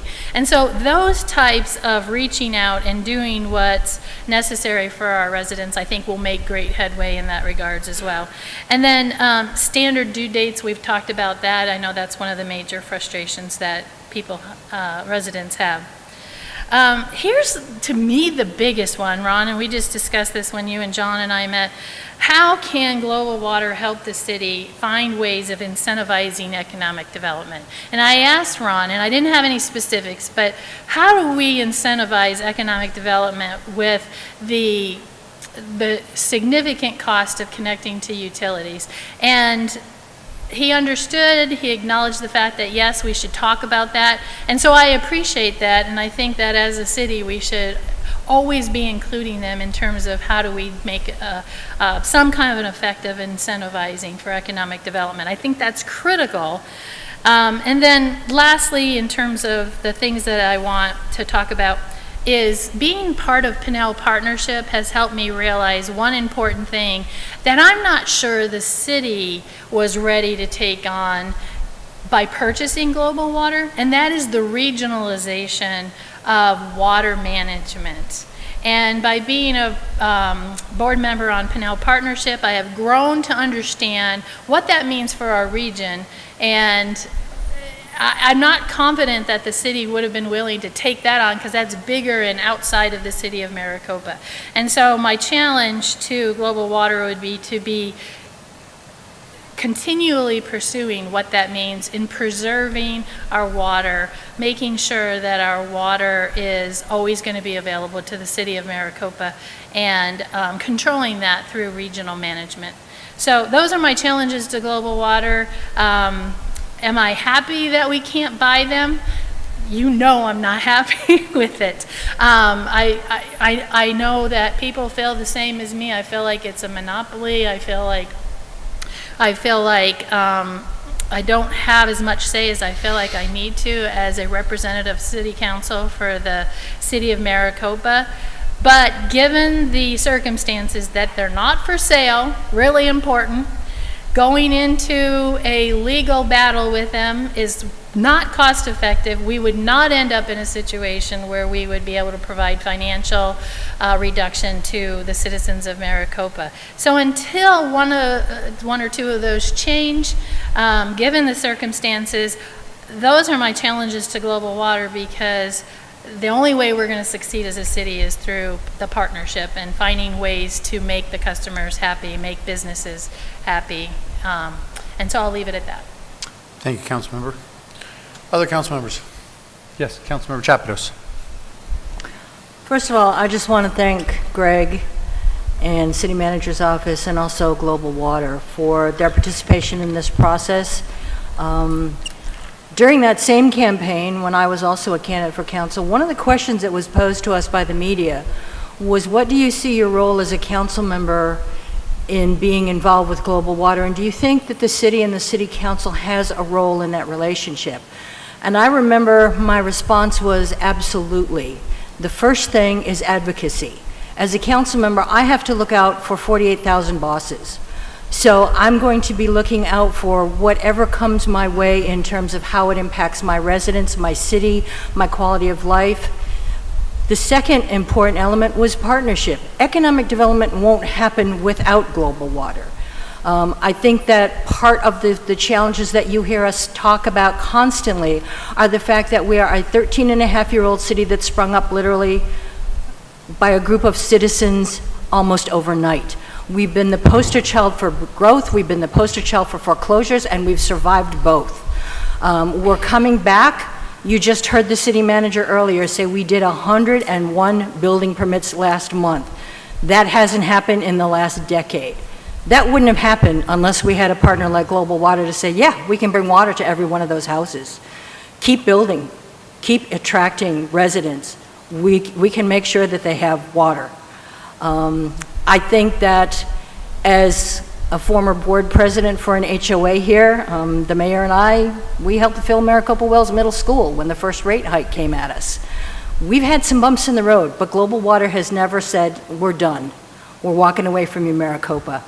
We've been able to meet every one of those challenges head on. We've been able to have candid conversations. We've been able to say, hey, this is an issue. Let's work on it. Let's identify what the various aspects of those issues are and how can we reach a resolution. It's not going to make everybody happy every time, but Global Water has continued to step up. I've personally been here in the last year when we've had Global present all the things that they're trying to do to improve the quality of customer service. I've gone to their meetings out at Global Water where they presented the new online portal for residences. I've heard some of the strides that they're trying to achieve. I've worked as an HOA president to grant them right away to improve communication for water management and water resources. I've told Ron personally, I've been impressed with what Global Water has done for the city of Maricopa. Yeah, when I see my water bill, it's like, oh, again. It's not what I'm used to from where I came from, but it's what I have because I chose to live here. So, you know, we're working up here, they're working at their facilities. We're still very, very cognizant of the importance of this partnership and of this collaboration. I think just the fact that they were willing to come here and be barraged by, whether it be complaints, questions, anecdotes, problems, they met each one of those head on. And again, it's not going to make all of us happy all the time, but they have been a true partner all the way along this process. For me, this was an exercise basically to get facts to back up the assumption that I carried with me since the day I decided to run for council, that it's going to be nigh here impossible to acquire Global Water at this point in time. I would only do this and pursue this ardently if I could have two outcomes: improve the quality of the product or lower the rates. And I cannot guarantee you I could do either. So at this point in time, If you're choosing to live in Maricopa, I would advise you to do your homework. I can't tell you how many times one of us has a story that somebody, even to this day, will come up to us and go, do you know we have a train that goes right through the middle of town? Do you know that we have cows out here? I mean, this isn't secret, guys. This is stuff that's in your disclosure report, and Global Water's been upfront about that. But this is where I choose to live. And with that comes some maybe unanticipated costs. I'm on a fixed income. This hits me every month.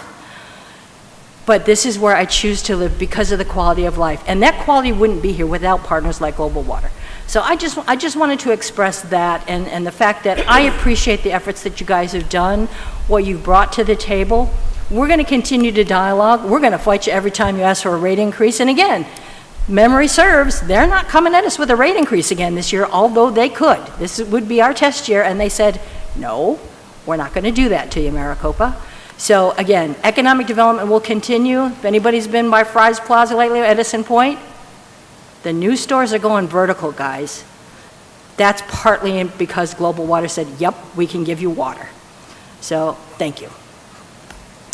Council members. Other questions, comments, concerns? Yes, Councilman Manfredi. Thanks, everybody. Great presentations all around. When I read this was coming today, I didn't think it was going to be as confrontational either. But what I look at is when all four of us ran, we all came on to council at the same time. This was a big question, and everybody was going crazy about global water. Everybody was upset about global water. Everybody wanted to know how we stop global water, how we buy global water. It was a question that got asked of us all the time. And I remember at the time saying, if it's for sale, if it's a good price, and we can do it without a rate hike and maybe even a rate decrease, then it makes sense. We've learned today that's not possible. What I look at is, 8 months ago, well, let's go back. When we were elected 3 years ago, there was a lot of people up in arms about global water. 8 months ago, 7 months ago, 9 months ago, this room was filled with people about global water. You had people complaining about everything from giving them diseases to, I think, killing someone, I believe you were blamed on. So it it makes me understand a little bit, because I look at the room today and it's empty. And today we're not empty, I'm sorry, you guys are here. But it's not full of people standing in line to talk about how bad global water is. And what that says to me is, over the last 8 months, they've heard the complaints. They've heard the issues that they've seen. They've worked hard to make sure it's fixed. So is it a perfect situation? Of course not. Nothing in the world is ever going to be perfect. But is it a situation that we can live with today? Yes. Do we buy global water sometime in the future when we're the size of Phoenix? I don't know. Maybe they'll be for sale at that point. And I don't think we'll ever be the size of Phoenix. But the way I look at it is, we've done our due diligence. We've looked at the options that are in front of us. We understand what we can do and the limitations of what we can't do. So for me, I'm happy in that we received this. I'm happy for the last 8 months in the discussions we've had, and I'm happy with the response from Global Water in terms of how they've worked with our community, how they've worked with the people that had the complaints. And I don't know if anyone out here has done it, but I've attended a few of their meetings that they've had with the community, and I've noticed that from the first meeting they had a lot of people, the next meeting less people, next meeting a little bit less, and it gets less and less, because what they're doing is they're listening and they're fixing problems. So if you don't have the Global Water app yet, get it. If you don't have the ability to get a text message from Global Water if there's a leak in your house, get it. These are important things. So you don't see on Facebook anymore where I got a $300 bill, and maybe once in a while. But if you're sitting there and you're paying attention to your bills, right, and you're working hard to make sure you have the text and all that to see if you have a leak, and it shows you how much water you use and doing all that, it's going to work out, I believe. So like Nancy said, I wish that we can buy global water, right? But we can't, right? But then again, I don't know if we want to. I kind of like the ability to not have to worry about getting called at 2 in the morning because there's a a pipe burst somewhere, you know what it is? And they can handle that. And as long as they continue to work with our residents and continue to work with the city, I see a long, prosperous partnership in our future. Thank you. Thank you, Councilmember. Councilmember Wade. Thank you, Mr. Mayor. And you know, I too, as you say, all four of us came in at a time where we were discussing global water. And we're right where I thought we would be at this point. I didn't know how long it would take us to get to this point. The realization that we couldn't buy global water because global water wasn't for sale. So I'm not frustrated. I agree. I totally agree. As I shared with you, Ron, that it was nice to have a call to say that there was a problem with my water so that I could take care of it right away. I thought you had set that up personally so you could watch me. But, you know, I just feel like we have spent time, we have satisfied curiosities, we have made it known that we would take on the challenge, and we put in the effort. We've hired experts to show us one thing or another. I remember when I first started appraiser school, I had the instructor said, in the appraisal business we have, when his phone would ring, people would ask about the appraisal costs. He says, well, I have high appraisals and low appraisals. It just depends on what you want, and it just depends on what you'll pay. And so my understanding was we weren't able to pay, even if you were willing to sell, what that price might be. So I'm glad we went through the exercise. I hope the community has taken that time, and I agree, Vince, that they've slowed down with the complaints and concerns because they are listening and they're doing the things that they need to do in order to keep their bills down. And they realize that they can come to global water. I think that was one of the issues at Bay, is that they didn't understand that they could come to you and express to you how they felt about what was happening to them and that you would do something about it. They just looked at it as a monopoly and moved forward. Well, that's not the case. And so I agree, you know, we move forward. Maybe one day we'll be able to pay that high appraisal and afford it. Thank you. Other council members?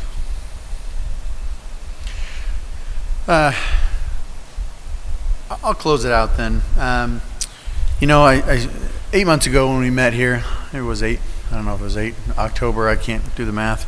But about 8 months ago, I led with a statement that I think is important to understand, and that is you know, it's something that has been mentioned here today about this being confrontational.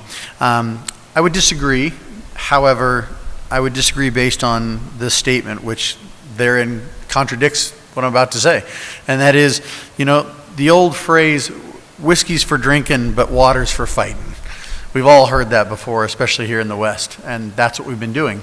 We've been fighting for our rights for water. Global has been fighting for their rights to run a business and to make a profit. And the city and the citizens herein have been fighting for their rights to pay for what they feel is justified and fair. And I think that anytime you deal with dispute resolution, you are always looking at two different sides of a negotiated point. Today we have, you know, Mr. Fleming, Ron, he and I have had many conversations, along with John and others. I've had many conversations with constituents. I've had many conversations with my wife about this topic, and many HOA members as an HOA president. I've had the opportunity to, quote unquote, fight global water twice at the Corporation Commission, once as an HOA president, once as mayor. I've told Ron many times that I will continue to fight for what I feel is fair through increases that come in the future. But I also have told Ron that I think that it's all about negotiated points. I think it's important to understand for the constituency here tonight that the reason we're having this meeting is to show and to prove from a transparency standpoint that we have done our due diligence, as Councilmember Wade has said, Councilmember Smith, Councilmember Manfredi, Councilmember Chapados, et cetera, that we've done our due diligence and we've pursued what we needed to know. We've gotten two sides of the story. Ron and his company and his shareholders feel that there's one valuation, and our experts feel there's another. The truth lies somewhere in the middle, and that's what it means to reach a negotiated settlement. The city made an offer. That offer was rejected. And so what we have had, again here tonight, from Ron, is a designated outlying statement that for 100% they're not for sale. And so it only leaves the city one option. And that one option is to take it and do something called eminent domain. Now, when you take eminent domain to the courthouse, as most of you probably know, it really doesn't often end pretty. It's very, very expensive, and all offense meant to our city attorney over here, but sorry, the lawyers make out like bandits, and sorry, Dennis, I had to get a joke in at your expense. But the lawyers end up making a lot of money, and the reality is the constituency doesn't come out on top. As Councilmember Chapito says, we have 50,000 bosses here, and the reality is we are in charge of managing your finances, as I said tonight, and doing things that are going to be beneficial for you. That's our job. I think we've done our due diligence here. I think we've done all that we possibly can. I've learned more about water and conservation and the Corporation Commission than I probably ever want to know. I've spent more time down there than someone who is not directly involved in water has probably ever imagined. I've sat through many hearings, and I've learned a lot. I've learned a lot about how we save water in this state. Now, the reason I say all this is because at the end of the day, the recommendation, I think, was clearly made to this council that we shouldn't pursue that option of hostile takeover, okay, of eminent domain. And it's up to this council to decide if that's the way you want to go. Ron, just for a record clarification, you and I had a conversation here a few weeks ago that talked about this meeting. Now, while it wasn't exactly disclosed how the meeting would go, because I don't think anybody knew, one of the things we did talk about is that we would present the information that was presented to us, and certainly that was that one side of the information. Again, I've expressed and explained that there are two sides to every story, especially to every negotiated deal. But one of the things that Ron and I discussed was that, you know, in our efforts to make this transparent and in our efforts to make this completely understandable to each of you and to understand the challenges that we face, Ron and I also talked about something that I think is a good thing to mention. And that is, when we stood here 8 months ago, it was a hostile environment, right? There were people lined up out the door to complain. I think Global, rightfully so, is defensive about their positions. And at the end of the day, everybody thinks they're right. But I think what came of it was a negotiated solution that everybody agreed that we'd do better.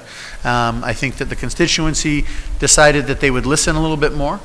They would attend the things that Global was doing. I think Global said that we're going to put some money into it, and we're going to up our customer service game, that we're going to deal with things that happen out there on Facebook. I know personally that Ron and I have been in communications where there have been examples of folks that have said, I'm $300 and have a bill, and Ron has told me that, hey, give them my personal cell phone number, have them call me, I will deal with it. You know, I appreciate that. And I appreciate the fact that I look forward to the future. And the conversation that Ron and I had about 3 weeks ago when we talked about this was, can we still have a positive conversation moving forward on how to be good partners? And I think that's the nature of the game. Now, this doesn't absolve any of us from continuing to be watchdogs over Global, and thus my statement for saying that we're going to continue to fight for what we believe is fair when it comes to increases. But at the same time, I think it also means that we also have a duty and a job to make sure that we are participating in a fair and equal treatment as they continue to improve as well. And I think that that's what this whole meeting is about today. So what I hope that we leave with is not one of confrontation. It's not one of hostile environment, but one of agreement and dedication that all of us will do a better job as we move forward, that we can show transparency to the constituency, that we've done our due diligence, that we've reviewed the numbers, that we've received recommendations, that we've analyzed the different options, and that we've made a choice that is the very best choice that will keep things the most effective and efficient, and certainly the most cost effective for each of our constituents. And frankly, I'm one of your guys' constituents, as you are mine. And so my family has to pay that same bill every month. And so I think that at the end of the day, what I hope we walk away with today is that clarity, that understanding, the same knowledge that we've been given, we've tried to impart here tonight. Now, whether you agree with it or not, that's a subject for discussion, and we can continue to have it. But I think at the end of the day, we have lots of growth that we need to continue. Ron mentioned something briefly.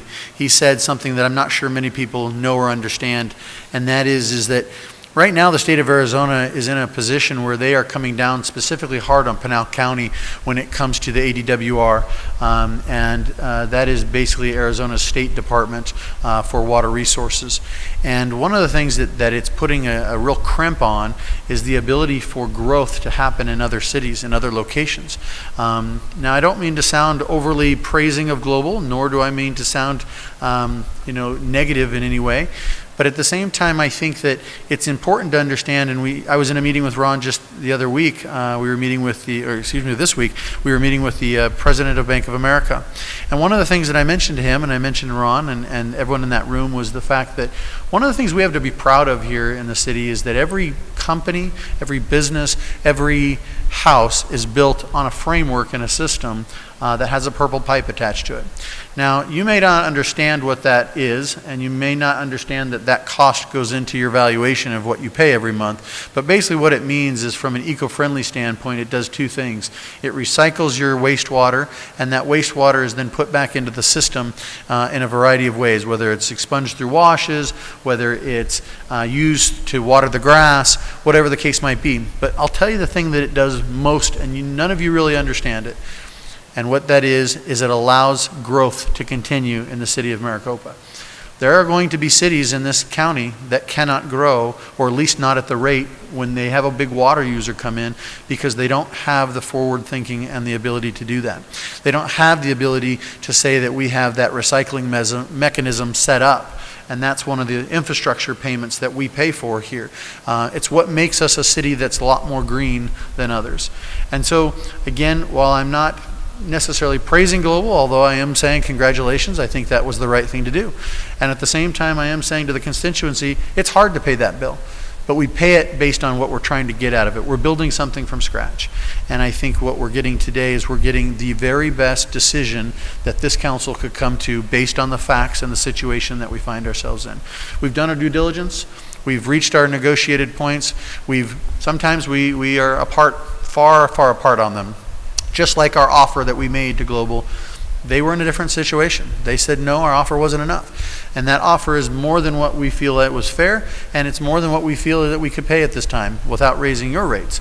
So therefore, we reached that stalemate, and we continue to find our partnership, and we move forward together, finding a way to work around those things. So with that, I hope that while we do understand that whiskey's for drinking and water's for fighting, today we've come to a dispute resolution that says we've reached a middle ground and that we're ready to move forward, that all things being equal. So I don't think there's much more to say. I appreciate the council members and for your due diligence. It's been a lot of work.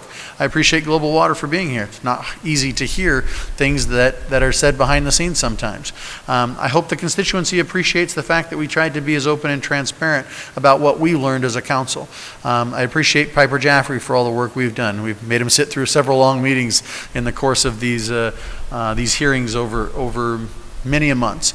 And again, I think this is what brings us to this middle ground today. I'm not sure there's much more we can do at this time, but again, I leave it with you in the fact that we will continue as a council to fight for what we can do without costing you an exorbitant amount of money. Because I think that each of you would be very angry with us if we said we're going to do a hostile takeover and then tomorrow your rates go up by 300%. I think you'd be very angry with me. I know my wife would be very angry with me. So we'll start with that. With that, thank you for your time this evening. Councilmember Whedon. Just for a point of levity, this morning on NPR they did a study on recycled water being used in San Diego to make beer. Beer, I heard it. I heard it. This is for discussion and direction. Council, with that, I think we've had our discussion. Is there any further direction that we wish to give to the city manager and to the city staff at this time, or do we wish to close these discussions at this time? What is your direction? Yes, Councilmember Smith. Mayor, does it take a motion? No, I think it's just a consensus direction. So given the information that we have and that was presented here tonight, I would suggest that we close this discussion at this point. Okay. Any further discussion on that item? Are we all in consensus with that? Yes. Okay. So the direction I believe City Council is giving is to close the loop on any additional. Cynthia, do you have a question? I did not receive a speaker card for you on this. That's why I didn't recognize you. I apologize. Sure. Come on up. We'll give you just a minute or two. I do agree with you in the resolution that you came to, and I thank you for the citizens of this community that you have done your diligence and you have worked very hard to represent us as you did promise that you would. The only thing I wanted to address is that I feel that you kind of took some things out of context, because as I had talked to a couple of you before, the citizens are still organized. It's just that they're not coming to you. And they asked me if I would head up the Global Water Coalition again, and I told them, I said, I'm not going to do it if I don't have some backing. And so I told them, instead of all of them coming to you, that I would, so to say that they're not here, you can certainly have my 1,000 phone calls if you want to start answering their questions, because they are concerned. So it isn't a matter that they're not coming here tonight, it's the fact that they've decided to have somebody that's a citizen to try to speak to them. Okay, so I just wanted to clarify that it's not that they're going away because they have shown less in numbers. Absolutely. They have not gone away. The only thing that I ask is if we're going to work together and not repeat bad things that happened before, is first of all, I think that we need to address the fact that we still can't drink our water, and I don't think that's right. And of all of the sludge that comes out of our dishwashers and things like that, I think the quality should be improved. Other than that, I appreciate the fact that we are working together. The City Council has done what you've done. I want to commend all of you for that. Thank you so much. I want to commend Global Water for your offer to work with us. And I would like to talk to you about coming to some of the HOAs, as they had, council suggested, and speak to the people directly so that they can understand what you're doing and what you're willing to do, and that you are willing to work with us for a change. Okay, thank you. Cynthia, before you go, will you go ahead and state your name for the record? I'm sorry, Cynthia Morgan. Perfect. I headed up the coalition called Stop Global Water. I think that one of the other things you mentioned here is as it pertains to communication. Obviously, Ron's sitting right there, so if you will make sure to exchange information, yes, so that you have that ability to have that direct access, I think that will also be helpful moving forward, so that you can continue to relay those concerns. And I don't think we meant to say that the concerns aren't out there, as you so well know, simply that the bodies aren't in the seats tonight. But this is being recorded, it is being broadcast. I put it on Facebook earlier today to let everyone know that this would be taking place, because indeed I want people to understand that this is the resolution we're coming to at this time. So. I just wanted you to know that it isn't that people had gone away, it's just that they decided to kind of organize and let one person kind of report to them. Perfect. Thank you, Cynthia. Appreciate it. Thank you. Councilmember Smith. Yes, I just wanted to reiterate, just to make sure that the conversations that I had with Ron and John definitely support what Cynthia Morgan is requesting. I shared with them that information. They are very willing to accommodate HOAs, to take in information, take in complaints, and I suggested to them that they get with Councilmember Chapados to actually determine how they can do that through the HOAs. So they are willing, and I think it's important to recognize that. And the people haven't gone away, and as I mentioned to Ron, you know, they are forever going to be frustrated, and he understands that, and he's willing to look at what they can do to communicate with people. So they're definitely there to support that concept. Perfect. I think where we left off was that council was giving direction that to close this loop on this particular topic at this time, unless it needs to be brought back before us. So council, anyone have a disagreement with that? Anyone disagree with that? Okay. So the direction is given. All right. Okay, that concludes item 10.1. Thank you for being here, appreciate it. Item 10.2, the Mayor and City Council discuss possible take action to approve a budgetary transfer request by the Financial Services Department in the amount of $28,000 from General Fund, General Government Contingency, to the General Fund. This is for a Finance Department specialist to help with special requests. This is for discussion and action. Yes, Brenda. Mayor, members of the council, tonight I come to you to ask, as Mayor Price said, for contingency funding to assist my department with numerous issues that we're having. First off, I would like to take the opportunity to recognize Leanne Killa sitting over here. She has been the temp that we have used from Robert Half for our grant coordinator position since the end of January. She has done a phenomenal job with working with the departments in getting the grant reporting, grant applications, all of that kind of stuff done. My request is that we would approve the funding to retain Leanne for approximately 12 weeks to help us with other issues within the department. Over the last 2 years, we have lost several positions within finance for various reasons, better jobs, living, working closer to home, things like that. We have used Robert Half both years to use our temps. One of them was with us last year, one of them came back again this year, and then in addition we added Leanne. One of the biggest issues we have had is in our purchasing area. That area has had numerous turnovers in the last 3 years. Our current purchasing manager, Kathleen Shipman, has been with us for not quite a year and a half now, and her workload has gotten extensive. Without a contract manager who is monitoring the contracts throughout the departments, those have been done by the departments. We have worked to try to compile a comprehensive list of all of those contracts. But that kind of falls behind the wayside when the departments are all bringing forth their purchasing requests. Currently, Kathleen has approximately 40 projects just on her list of various projects that City Manager Rose has requested us to start looking at, and some of those have been bumped repeatedly by special projects and requests that have come up for RFPs and requests for informations and things like that. So we have compiled a list that I provided in the staff report of various projects that we would propose to use the temporary staff for. First and foremost is to bring about a seamless transition with the grant coordinator position. Our grant coordinator did start today with the city, and we have quarterly reporting coming up at the end of September and into October.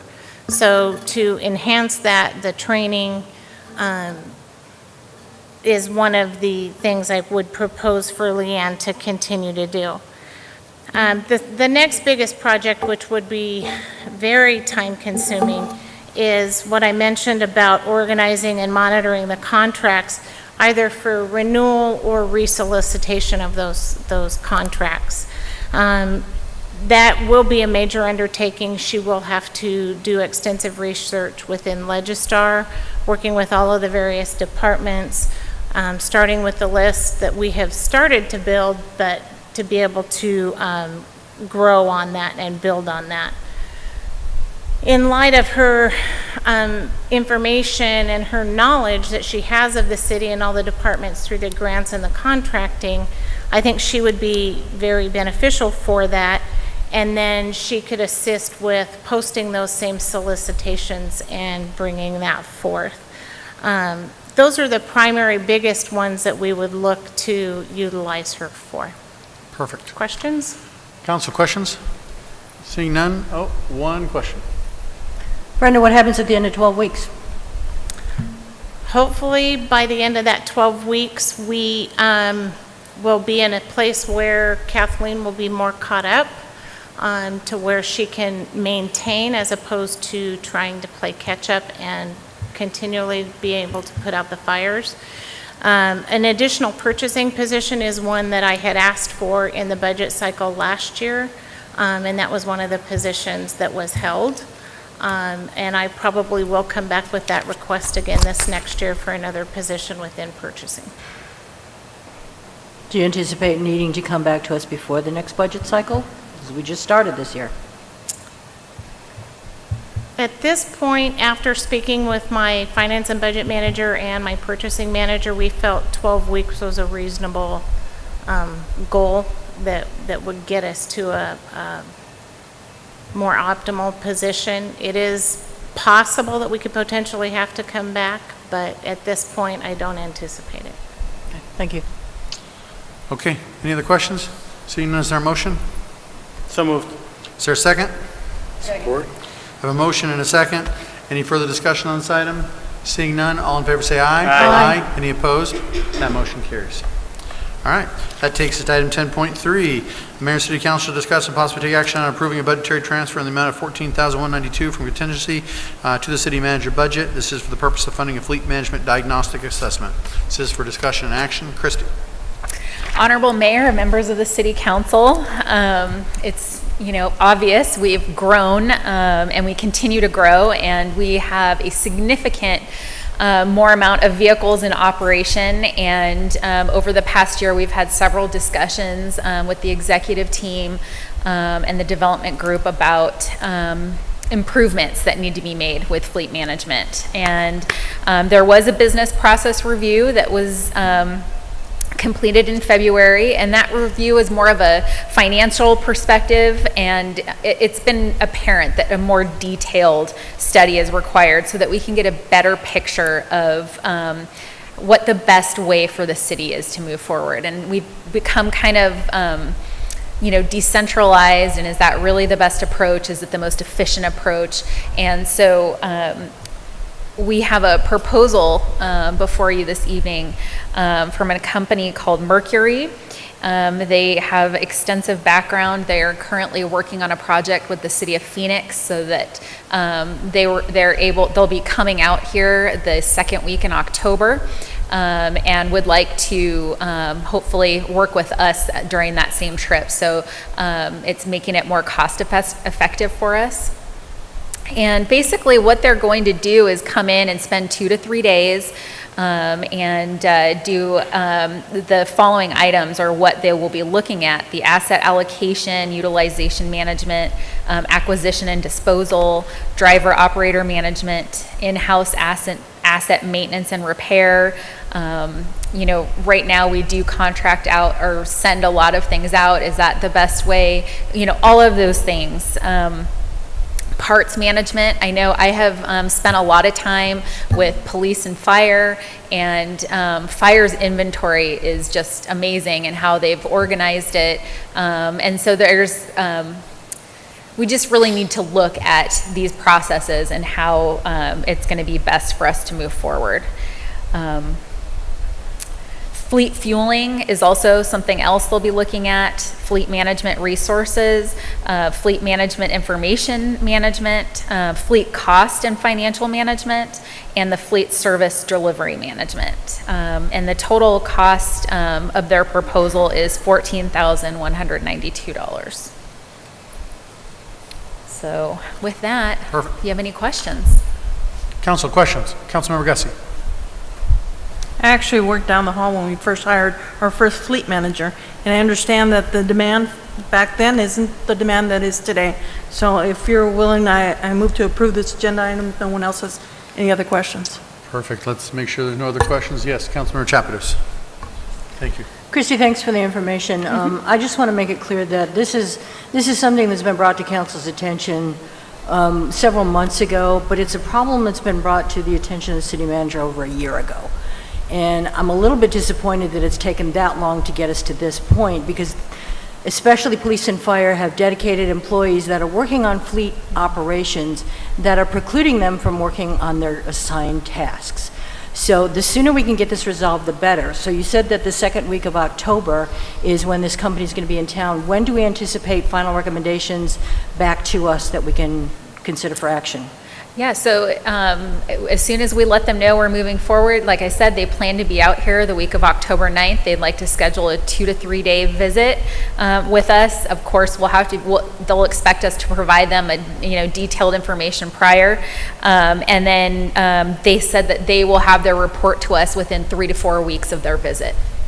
Okay, so probably by the end of worst-case scenario, end in November? Yes. Okay. So I'm assuming that if this gets passed, there'll be an ample opportunity for those departments that have a pretty significant contingent of fleet maintenance vehicles to meet with these consultants to make sure that their scope of work and their expectations are communicated, that we're all on the same page in terms of software. It's my understanding right now that the preferred method is the RTA system that fire currently uses. I know PD's been coordinating with them and with the overall operation. I understand that you've spent some time looking at what these employees are doing. I think this is the first step in resolving a bigger issue, but at least this is a first step. Is that your understanding as well? Yes, absolutely. Yes. Thank you. Councilmember Manfredi, then Councilmember Wade. Thanks, Chrissy. Question. Don't we have people in-house that can put all this together using the information we currently have in place from fire, from police, and our own history of what we've done so far? Well, we have, like I said, as an executive team, have been talking about this and strategizing in different ways, and maybe having a different department overseeing fleet, and it's just been hard, I guess, to come to a consensus. And I think that the best way is to really have someone, an outside perspective, come in and look at what we're currently doing. We have the Voyager system. Some, like fire is heavily into RTA. I know that Ray and Public Works has been utilizing it as well. Police has an extensive system that Rebecca Mollis has put together. So it's really just kind of figuring out, okay, this is what everybody's doing. And of course, Parks, is doing their own thing as well. And so, it's like, okay, does, having it centralized make more sense? Where we need to be more efficient. The fleet has grown significantly, and we need, we just need help, I guess, on how do we need bodies? What kind of bodies do we need? It's like, do we need more staff? But do we need admin staff? Do we need mechanics? Does that make sense? I mean, I think we just really need a professional guidance on to kind of help us break that all down and what makes the most sense. Honorable Mayor, if I might respond to one question then before you respond. My question is, we have a lot of professional people that work for the city of Maricopa. I'm kind of hesitant when I look at spending another $14,000 to tell us what we should be doing. We should know this by now. In terms of, I understand when you were here, it was a small fleet, and now the fleet's bigger, but the staff is bigger too. When we started, the fleet was small and we had new people here. Now we have experienced people here. We have people that have been here for a long time. We have, for me, it's just, the way I look at it, spending $14,000 for someone to come out here for 2 days and tell us what we should be doing, it doesn't make sense to me, only because I think we have enough brain power within the city of Maricopa, staff, to figure out what we should be doing. So that's the only thing that, my hesitation on it. Go ahead. Thank you. Councilmember Wade. Oh, you're going to respond. I apologize. Yeah, if you don't mind, Mayor. A couple of things. One is, this actually extends back further than just 12 months. I brought this forward to you. We started on the process of evaluating it probably 18 to 24 months back. I think one of the things that we learned through that initial process is Maricopa is still a very new city. And so some of the policies and processes and procedures that you would find at an older city and older organization, you simply don't have here. And so fleet management, I mean, most people think of it from a perspective of just, it's my car, I go fill it up, I do the maintenance, I trade it in, or I run it until it falls into to the ground. It's really much more complex when you're dealing with a size of a fleet of about 300 plus vehicles. So do we have the expertise on board to create an efficient and effective fleet management program? I don't believe that we do. It becomes even more complex when some of the decisions that were made in the past wouldn't be the same decisions that would be made today or in the future, I suspect. But we are where we are, and so I do believe that bringing on people that this is what they do, they're experts in this area, whether it's dealing with fueling, how you get fuel, what's the best approach, whether we should lease or purchase vehicles, what should be the appropriate staffing when we're looking at the size of our fleet today. All of those complex issues, I believe that we can get good support, get information in. Here are the areas that you need to prioritize. Here are the things that you should be doing. One of the areas that we focused on initially, now this may seem simple, but it took more than 8 months to get through a process of evaluating just the software that we should be using. So fire was using one software and everyone else used a different one. Well, we went through a process. We evaluated both RTA as well as Munis. We learned through that process that RTA was the superior, but it's not like turning the key and you can just move to it. There are steps that you have to take in order to get us there. So, I think that we've at least made some progress in that area, but there is a multitude of issues that we still need to make progress on. And over time, we could muddle through it and to put something together that will last you for 2, 3, maybe 5 years. But what we're looking at doing is putting in a system in place that will last you for 20+ years. So we'll have all the recommendations, we'll have all of the policies that will be needed. And this is just the broad brush approach. This isn't drilling down, which is something that we may very well need to do in the future. But this will at least tell us, here are the things that you should be working on first. Just a second, Councilmember Wade. Councilmember Manfredi wants to rebut. Thank you. Hold on. Sorry, Councilmember Freddie wants to rebut that. Sorry, and then we'll go to you. Gregory, thank you so much. It clears up a lot, but I hate the word but there it is, right?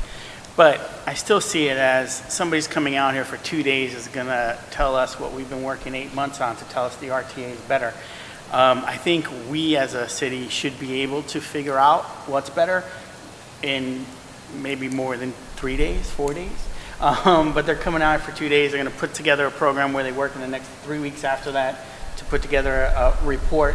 And I have a feeling we're going to see that report and we're going to say, oh yeah, that's what we're supposed to do. But it's something we really know already, kind of like with other reports I've seen in the past. My vote on this is going to be a no, and the reason being is I think we have to put,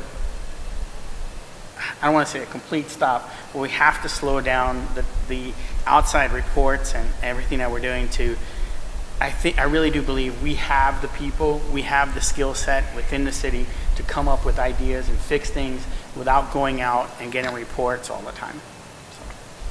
Thank you, Councilmember. Councilmember Wade.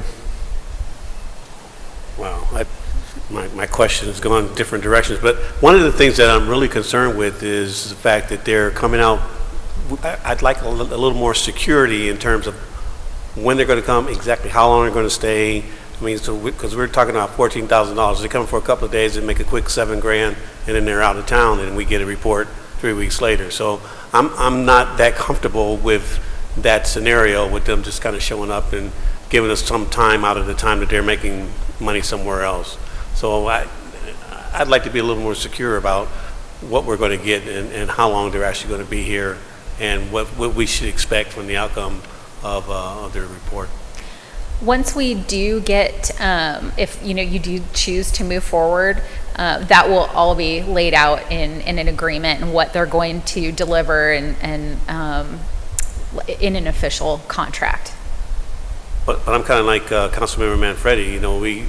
We have folks here that would be able to do that, to tell us the same thing, that maybe these guys will spend a couple of days coming to the same conclusion. So that's what concerns me, is that you're right. Once we come to the conclusion, we'll have a written agreement, but it's still a couple of days to tell us something that we probably already know. Okay. Councilmember Smith and then Councilmember Champers. Thank you, Mayor. Christy, do we know who the person is that's going to be interfacing with this company that's going to come in and give requirements? Because I feel like that in order to make it any value whatsoever, we have to have a person identified who's really going to see the big picture and understand what our needs are and point them in the right directions. Do we have that person identified?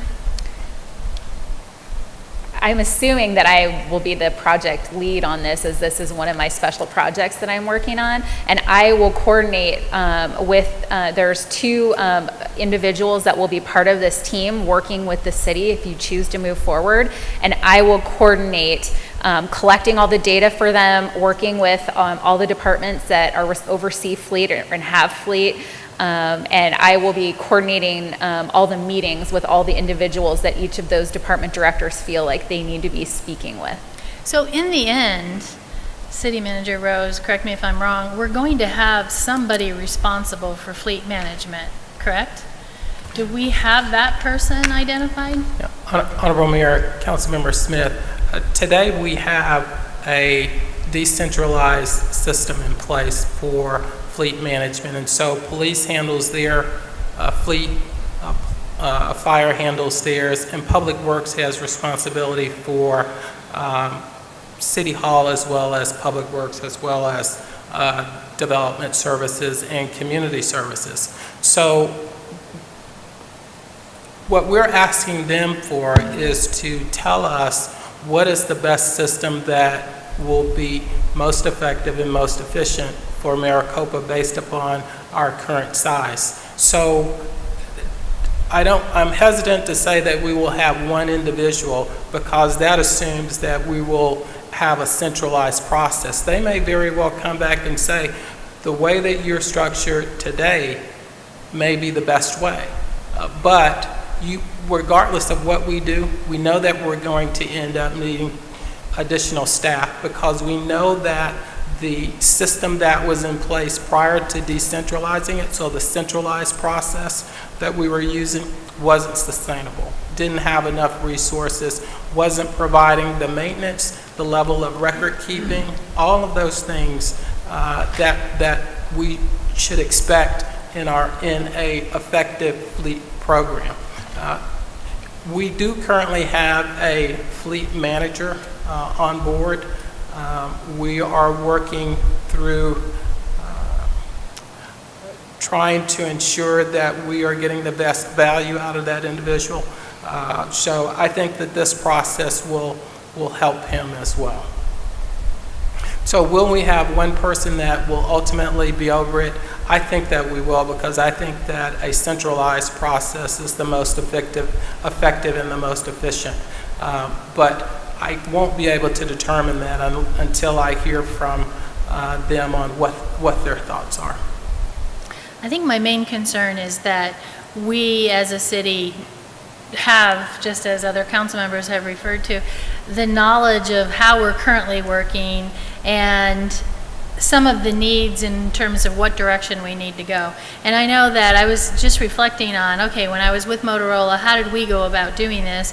And we solved the problem not with an outside consultant, but with the people inside who know how the city functions, what the processes are. And we went and did benchmarking of the best of the best. So like we went to Walt Disney World for parts management, because they're known as the best parts management company, or one of the best within the United States. And I can't help but think that through some research and some type of and level of benchmarking, that we would be able to figure this out ourselves. So I too am concerned about spending money, bringing in a professional who says they have the answer, and yet they don't know how our city operates. And I don't know, can you really pick that up in 2 or 3 days? So I have concern over this as well. I guess my concern takes us to the next level, in that I believe that even though we are a young city, we have subject matter experts that have done this in other jurisdictions or in other capacities. So I too would like to better explore the resources that we have internally. My other concern stems from, regardless of what the recommendation is, and I don't think any one person can handle 300 plus vehicles. We've got various demands, especially where public safety is concerned. My concern is that are we going to spend $14,000 in resources that we are then going to have to turn around and scramble to find resources to pay for whatever the recommendation is in terms of personnel, software, facility management, all those different types of operations. I'd rather use those resources to say, here's the solution and here's the cost to get to that solution, rather than going outside to find out basically what I think the majority of us are in agreement with. We pretty much know the answers. What we don't know is, what does this mean from an organizational perspective? How do we fund it and how do we staff it? That to me is what we need to be addressing sooner than later. Honorable Mayor, Councilmember Chapados, I think that we know some of the answers. Software, for example, I don't see us moving away from that. But also, I'm not sure that we know all the questions. We know some of the questions, but I'm not sure that we have anyone on staff, in fact, I'm convinced that we don't, that has the expertise to tell you how to set up an effective fueling system, that can tell you whether you should be leasing cars or purchasing cars. Not just cars that you drive. This large fire equipment, should we be leasing that? Should we be purchasing it? How much should we be dedicating to a replacement fund? So all of it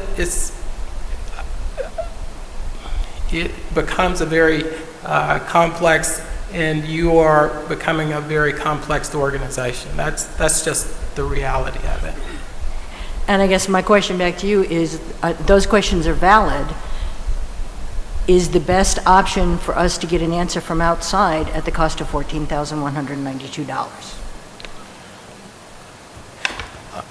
Honorable Mayor, Councilmember Chapados, certainly I'm recommending that you approve the expenses. I believe that it will be money well spent, but I do think that at this point that we have provided you with the rationale behind it. You just have to decide if it's something that you want us to try and do internally. We will try and muddle through it, but I'm fearful that we simply don't have the expertise on staff in order to provide you with good recommendations in this area. Okay, the three directors that are here that have the biggest fleet components, Public Works, Police, and Fire, in your collective and individual experiences, have you dealt with the fleet management end of things in your prior capacities? I think that's Chief, and Bill. Come on up to the microphone. Come on up. You're the next contestant. Through the mayor, Councilman Chapados, I have in the military, but never in the civilian sector. This is my first managing with fuel and such. From the fire side, I have dealt with the fire side, but I have not dealt in the other areas that are in that process. For once, I'm going to be succinct. What he said. Got it.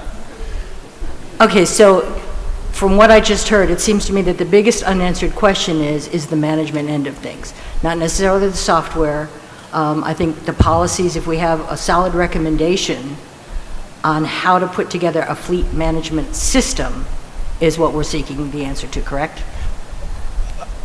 Honorable Mayor, Councilmember Chapados, what I'm recommending is that we put together a fleet management program, one that I believe doesn't exist today. Hold on. We're going to go to Vice Mayor, then to Councilmember Gussie, and then over to Councilmember Smith. Well, obviously, there's some resistance to what you're asking as far as the transfer of funds. My question is, do we have the in-house knowledge to determine what you want to determine? I guess that's what it boils down to. That's why the resistance occurs, I guess. It's 14,000. It's not consider the kinds of money we approve every meeting. The point is there that kind of expertise in-house of these respective organizations, fire, development service, community service, police?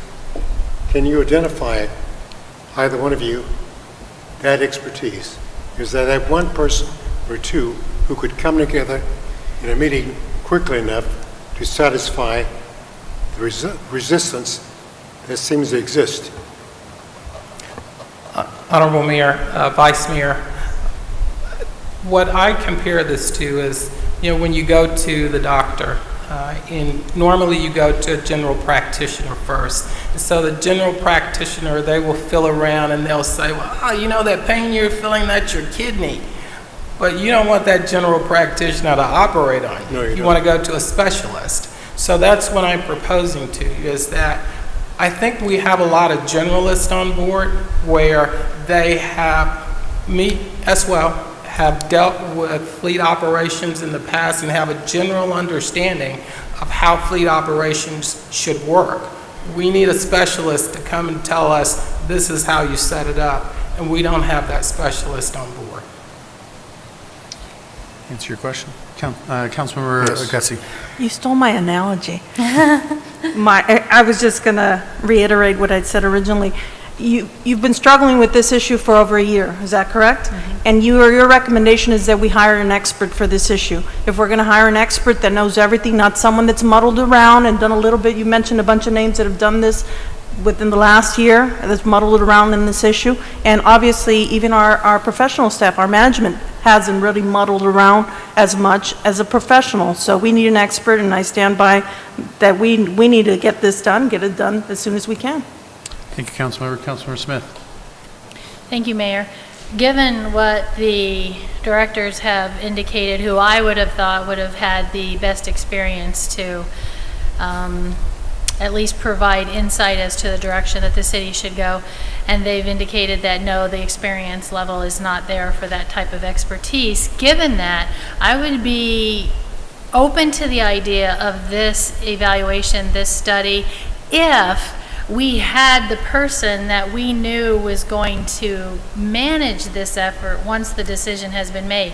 I feel like there's a lack of knowledge transfer when you're going through this study and you have various people, a team of 3, and then also the directors that indicated that they have some input, and they've given this organization some input, and they ask the questions and various people answer, but yet the person who's going to manage it and have to understand it and take it in is not available and undecided at this point. So I feel like there's a knowledge transfer loss out of the $14,000 because we don't have that person identified. So I'd be more open to it given the information that the directors and yourself have provided in terms of our limitation of knowledge, if we had someone who was going to be the conduit for bringing it all together. And I don't feel like we have that person. Go ahead and respond, City Manager. Honorable Mayor, Councilmember Smith, I can tell you that the executive team has been very involved in this process, and yes, there are issues as it relates to the long-term staffing of fleet management, as well as what's going to be the best department to manage it on an ongoing basis. That will in part be decided by the structure that we have in place. But I certainly understand that there are some concerns regarding how we're going to structure this long-term, who's going to manage it, whether we will, even if we put a system in place, will the long-term operation of it continue to be effective and efficient. I think I believe that's what you are alluding to. Possibly. I'm trying to be careful here and not get into staffing issues. I always say this, most people who know me know that I'm pretty frugal, and when I pay for something, I want the maximum value that I can possibly get out of spending $14,000. And my concern is that we don't have the one person who's going to be the person who carries out the end plan so that there's a major loss of value, in my opinion, because of the knowledge transfer not being there, because they're not available for this discussion in October. For this 2 to 3 day preparation, question and answers, there's a lot of knowledge transfer that is missing to that person. And so I don't feel like I'm getting the best bang for my buck, is what I'm trying to say. Honorable Mayor, Councilmember Smith, I would argue that we simply don't have that one person today that could provide the level of information that we're seeking or manage what I believe is a very complex program. So I think that we are working, trying to determine if we can bring a person up to speed in order to accomplish those things. But I believe that a lot of it's just undecided at this point. We're going through a process, and I think at some point we'll make that decision whether we believe that one individual can be brought up to speed in order to manage it or not, or we'll have to go in a different direction. But it's a long lead time on some of these things. Whether we're talking about making sure that we have a good inventory system for tires and parts and equipment, whether we have a good fueling system in place. Some of those things, it will just take a while to figure out. And what I'm proposing is that we do both of them simultaneously. I think what I'm hearing from some of you is that there's some concern that we should address one issue first and then perhaps proceed with this. I think that we can do both of them.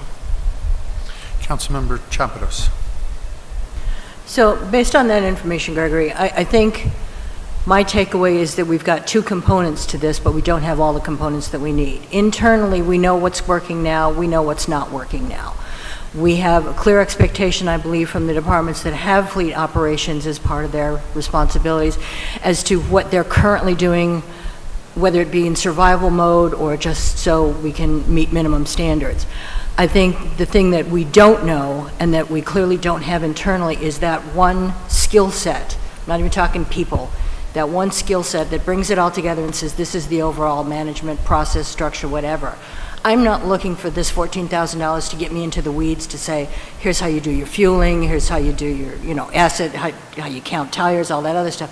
I think we've seen evidence of that, at least from the documentation we've been provided through the police department. If this is going to tell us best case recommendation, this is the skill set you need, given the best way to do this moving forward, I think that then becomes the challenge to the city to say, do we have anybody available currently internally that can do that? If not, is that a search for another position or to change the job responsibilities for whatever that title happens to be? I would be willing to invest in that as long as I have your assurances that we will work hard to make sure that whatever resources we need to put behind that, whether it be software, personnel, processes, policies, whatever, is done expeditiously, and that we have your support from a budget standpoint to make sure that we can deliver on this investment.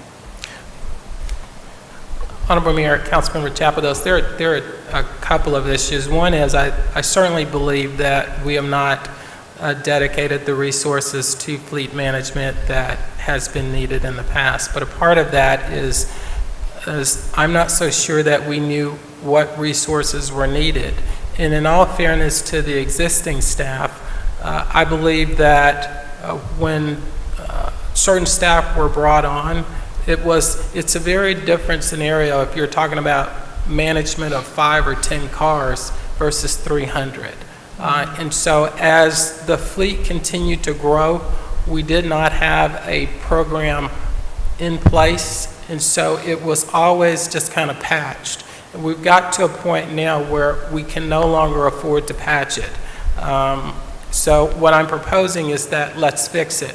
And what I can tell you is that yes, this is receiving a very high priority because it impacts most of our departments. Public safety in particular, a huge impact. So I'm committed to fixing it. And I think that's what you've asked me to do. I'm just simply saying, in order for me to do that, I want to have expert opinions, someone that's, as they say, have drilled some nails before. I want to know that that person knows what they're talking about.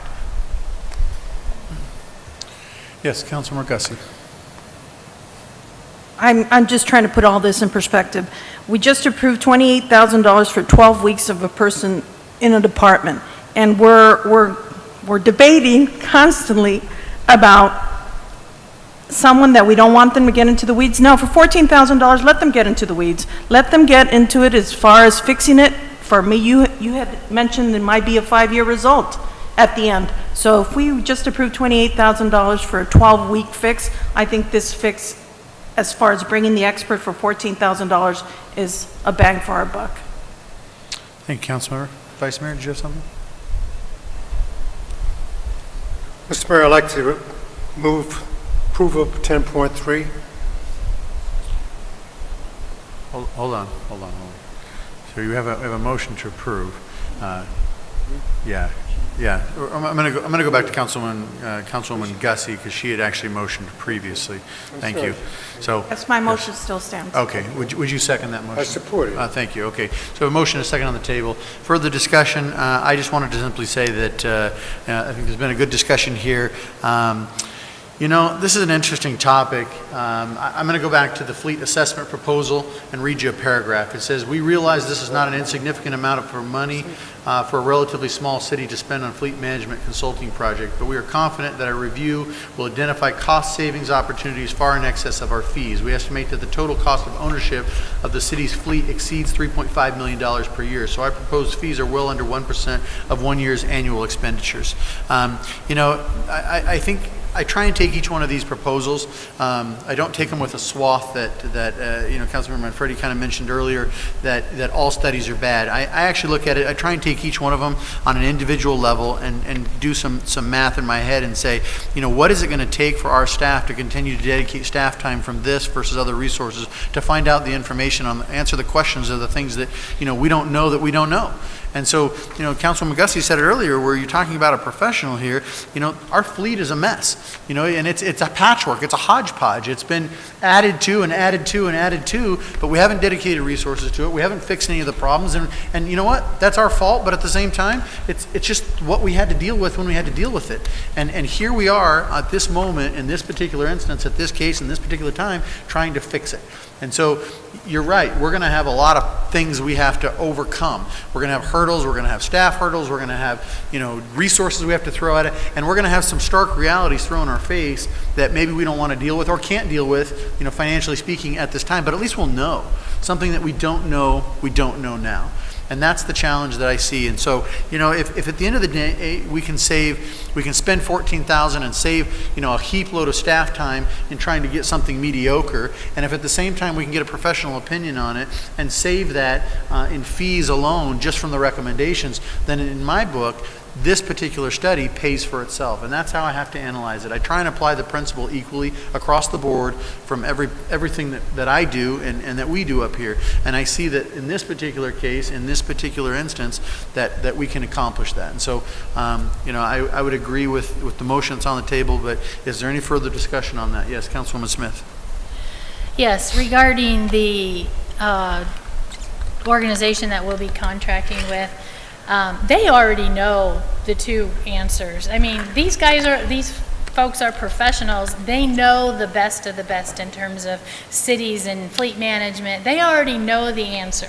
So for $14,000, and given the input that the directors have given, that you as city manager have given, I will be willing to support it, but I agree. I want to dig into the details. I don't want a answer coming back that says, you can do this or you can do that, or you can do this or you can do that. I want very specific for the city of Maricopa, all the information that we've gathered, here's what we propose and why, and gives us the answers that we're expecting. I hope that we have given them all the right information in the scope of work that allows them to provide that information, because they already know the answer. They already know benchmarking and who's the best and what best to propose. And you know, I've been through benchmarking, I've been through all of that, and when you are dealing with people who do it on a daily basis as a professional, I want some details. I want some specific details. I want $14,000 worth of information.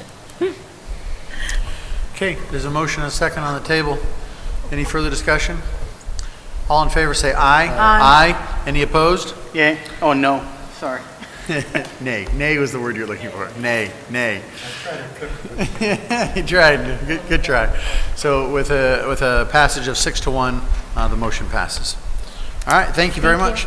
That'll take us to item 10.4. The mayor and council shall discuss the possible take action to approve a budgetary transfer request by the Community Services Department an amount not to exceed $35,000 from the general fund. This is having to deal with the core issue. It's already appropriated. It's not the core issue, the core construction dealing with. I'm sorry. Let me stop here. My apologies. This is professional occupational services to contract with professional consulting services organization to perform a market analysis of Copper Sky Multi-Generational Center. Yeah, I was thinking about the whole. Yeah. As part of this action, is requested the mayor and council delegate the authority of city manager Gregory Rose to approve a contract greater than $25,000, but not to exceed $35,000. This is for discussion and action. My apologies. Okay. Fred. No problem. Thank you, Honorable Mayor, members of council. As this item has indicated, that this is a request to authorize the city manager to approve a contract for professional consulting services to do a market analysis at the Copper Sky Multi-Generational Center. This discussion happened, I believe, at the July 31st BFO committee meeting, and where it came up about the potential for a market analysis. Staff took that direction from that meeting and went out and started securing and looking at estimates for that type of service to be provided. What we're asking for today is we're still analyzing proposals. There's opportunity, and I think the agenda item indicates to spend an amount up to $35,000. That would include their services as well as travel. That fee could be negotiated depending on, as we do our analysis with regard to the service they're providing and the time frame they're providing for that. One of the proposals indicates that it would take 3 to 4 months for that analysis to occur, to be done correctly. So that's the item before you today, and I'll be glad to address any questions. Council questions? Yes, Councilmember Smith. So I'm glad Councilmember Manfredi asked the question previously because I didn't want to have to ask it twice, but do we have, I struggle to understand that we don't have the expertise to do this type of analysis within our community services group. Okay. Honorable Mayor, Councilmember Smith, yeah, I think we have the expertise to do some basic analysis of that type of stuff. We can do benchmarking analysis. We can examine our programs and our services and our fees, and to some extent we can examine our fees and benchmark with other organizations. I think where we lack the true expertise that we need is on the market penetration based on the demographics in our community. What we're looking for, I think we have a little over 8,500 members total at the Copper Sky facility, a 48,000 population. So we've got about a 16% capture rate for what we could expect for citizens to join. I don't know if that's a good rate or a bad rate. I don't know that we have the expertise to determine what our penetration could be, whether we've exceeded our maximum or whether we have a long way to go. As you know, we have a financial situation where we've got to come up with something to reduce expenditures and increase revenue. So I think the market penetration, the market analysis, cost comparisons based on a professional firm's knowledge and expertise in that area is something we need to do. So I think from the perspective of analyzing our services and programs and comparing those with other organizations of similar size, similar circumstances, yes, but the market analysis, the market penetration, the marketing scope and concept, I think is where we need assistance. So the organization that we'll be contracting with, what do they bring in regards to this market analysis and in specific relation to Copper Sky and the activities that happen there? Are they a market analysis group who does a whole variety, or do they specialize in Parks, Rec, and Library? I think the proposals will, excuse me, Honorable Mayor, Councilmember Smith, I think the proposals we'll be reviewing has a wealth of knowledge with the various facilities that they have provided services for.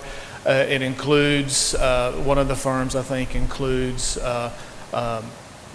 full-service scope of what they do. They've managed and recommended similar analysis to Jewish community centers, parks and recreation agencies, and then I think another firm that we've had proposals from or reviewing provides similar services, but also would have an accounting representation that talks about the marketing and the analysis with regard to fees and charges. So I think more in depth, there are more analysis.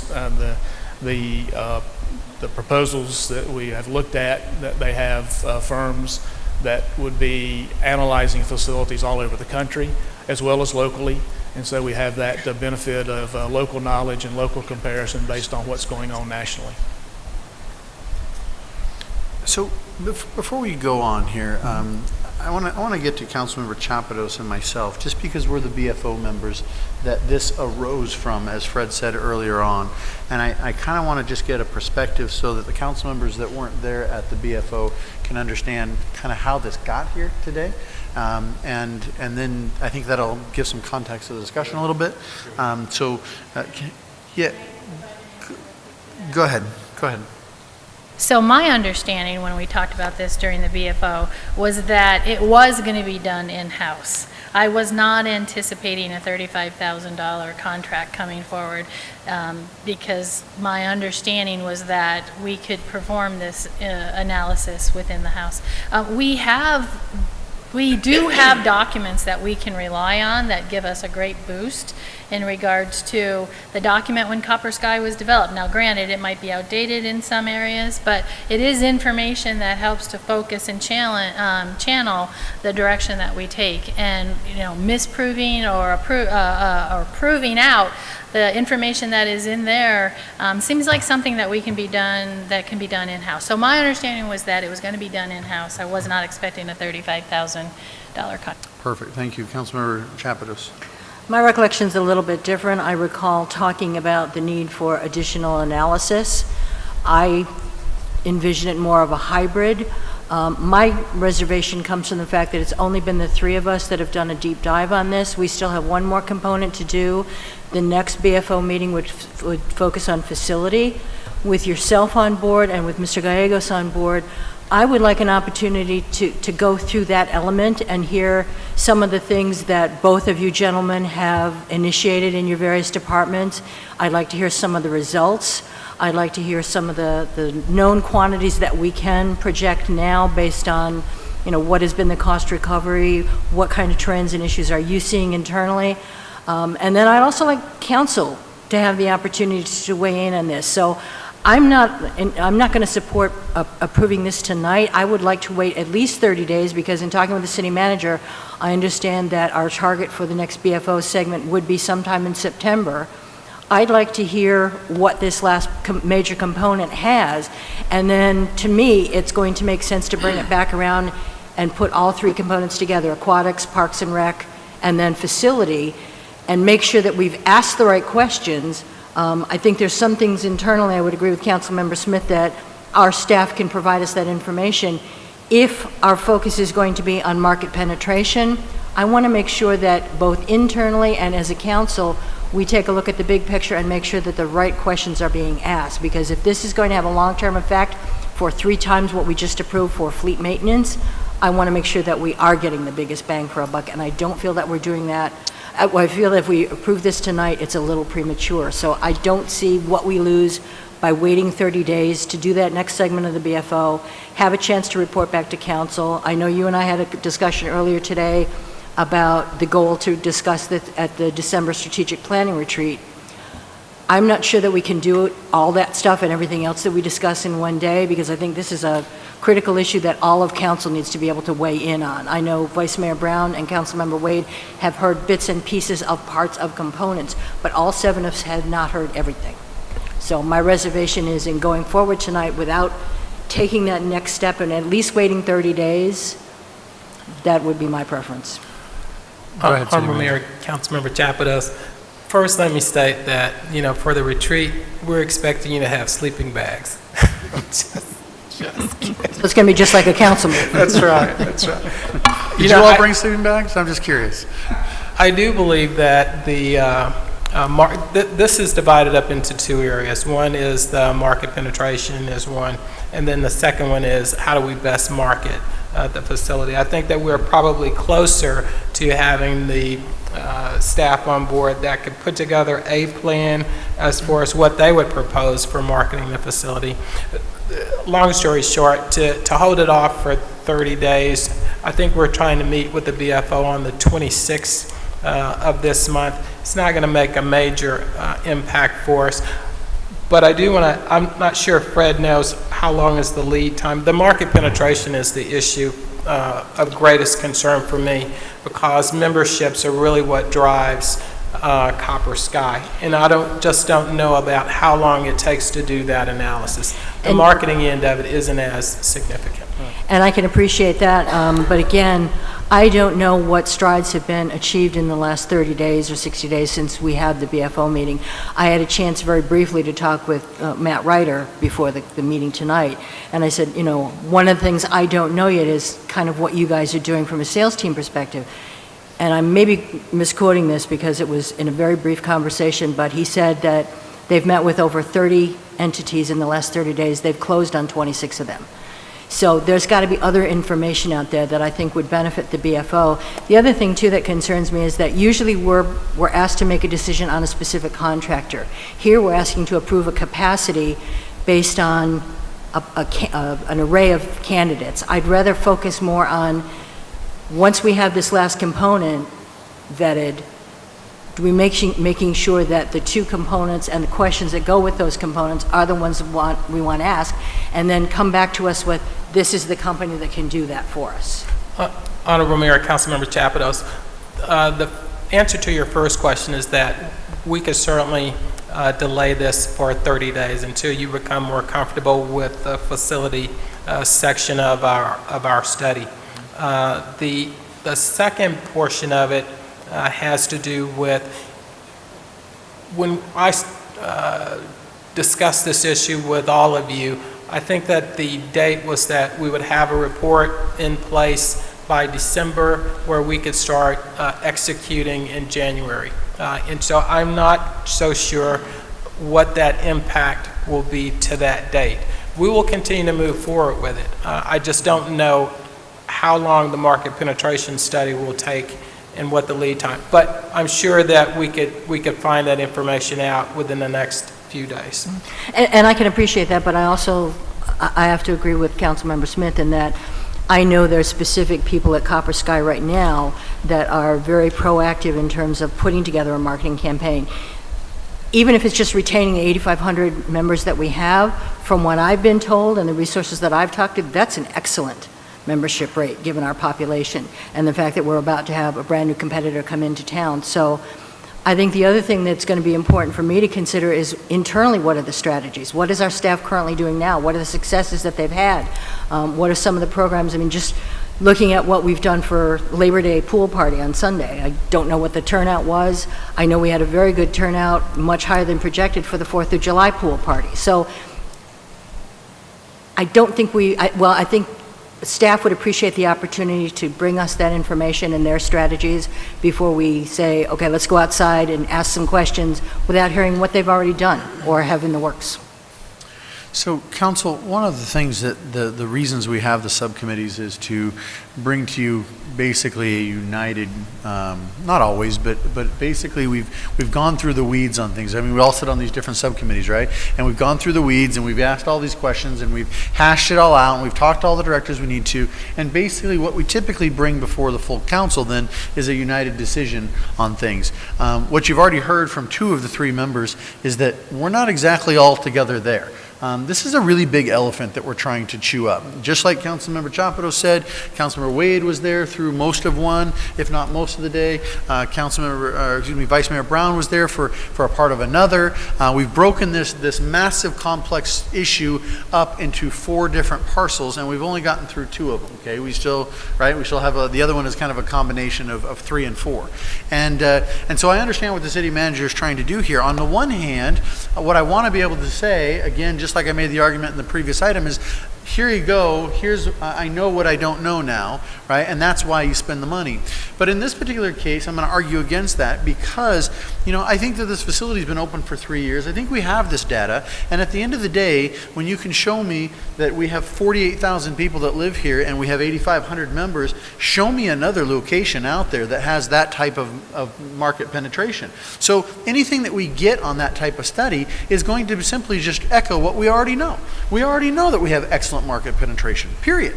And the fact that we can get more is a fact because we see that happening with our sales team, which is something that I was arguing for a very long time, knowing full well that that's what it would do. Because we're trying to hit a market that is very uniquely us, okay? And so I think that the challenge that I have in this is that, we are not united in presenting you a recommendation that is the same. I think that marketing is marketing and we can figure out a way to do that. This is not the details of fleet that we just had a problem with on the other side.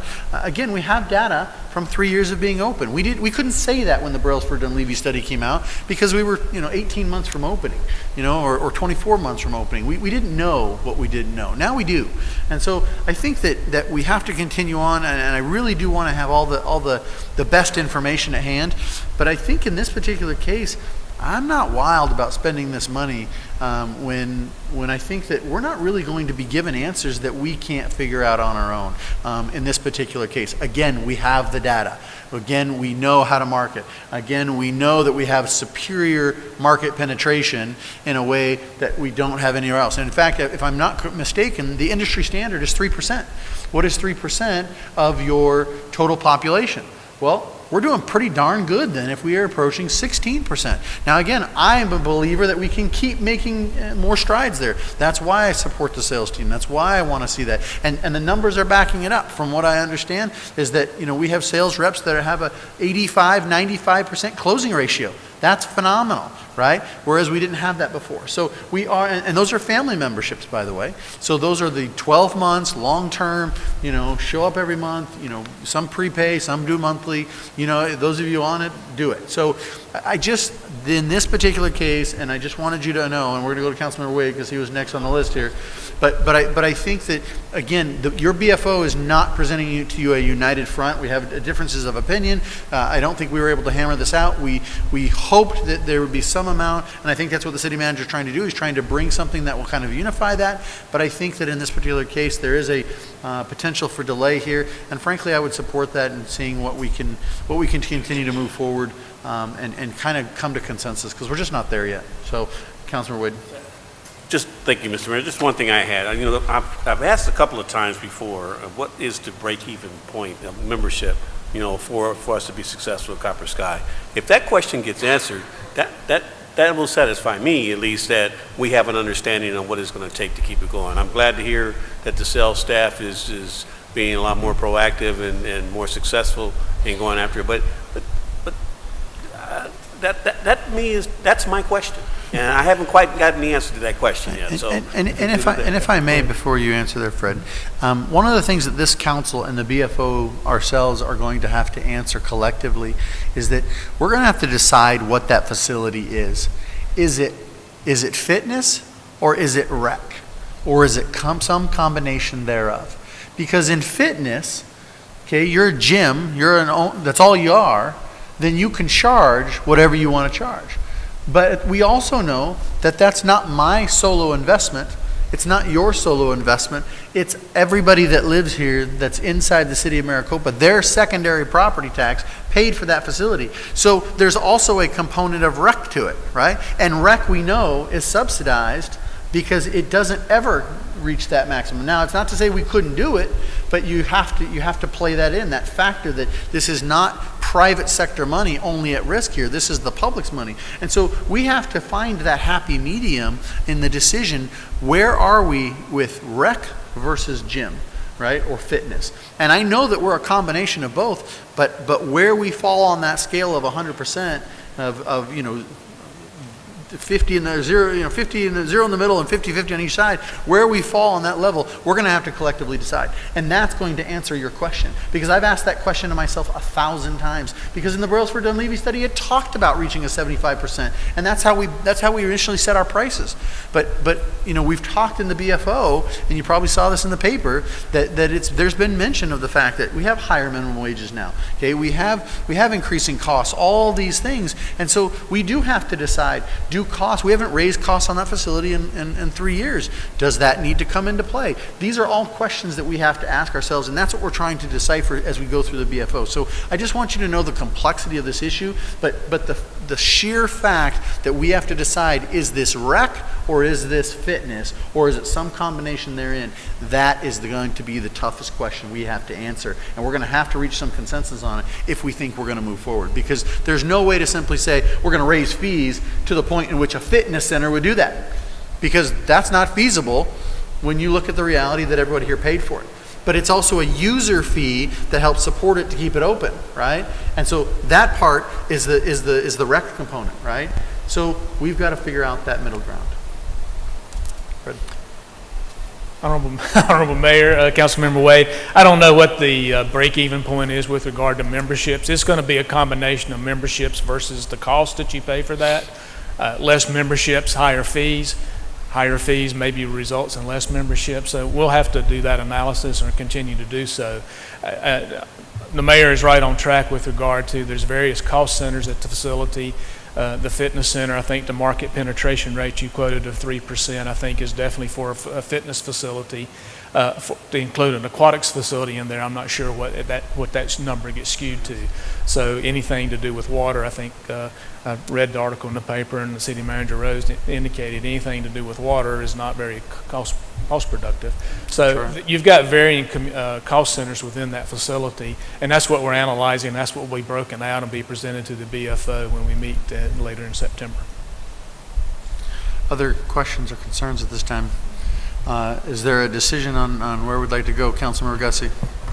I would like to go under the recommendation Councilmember Chappell's made as far as tabling this for the next BFO meeting and coming back to it.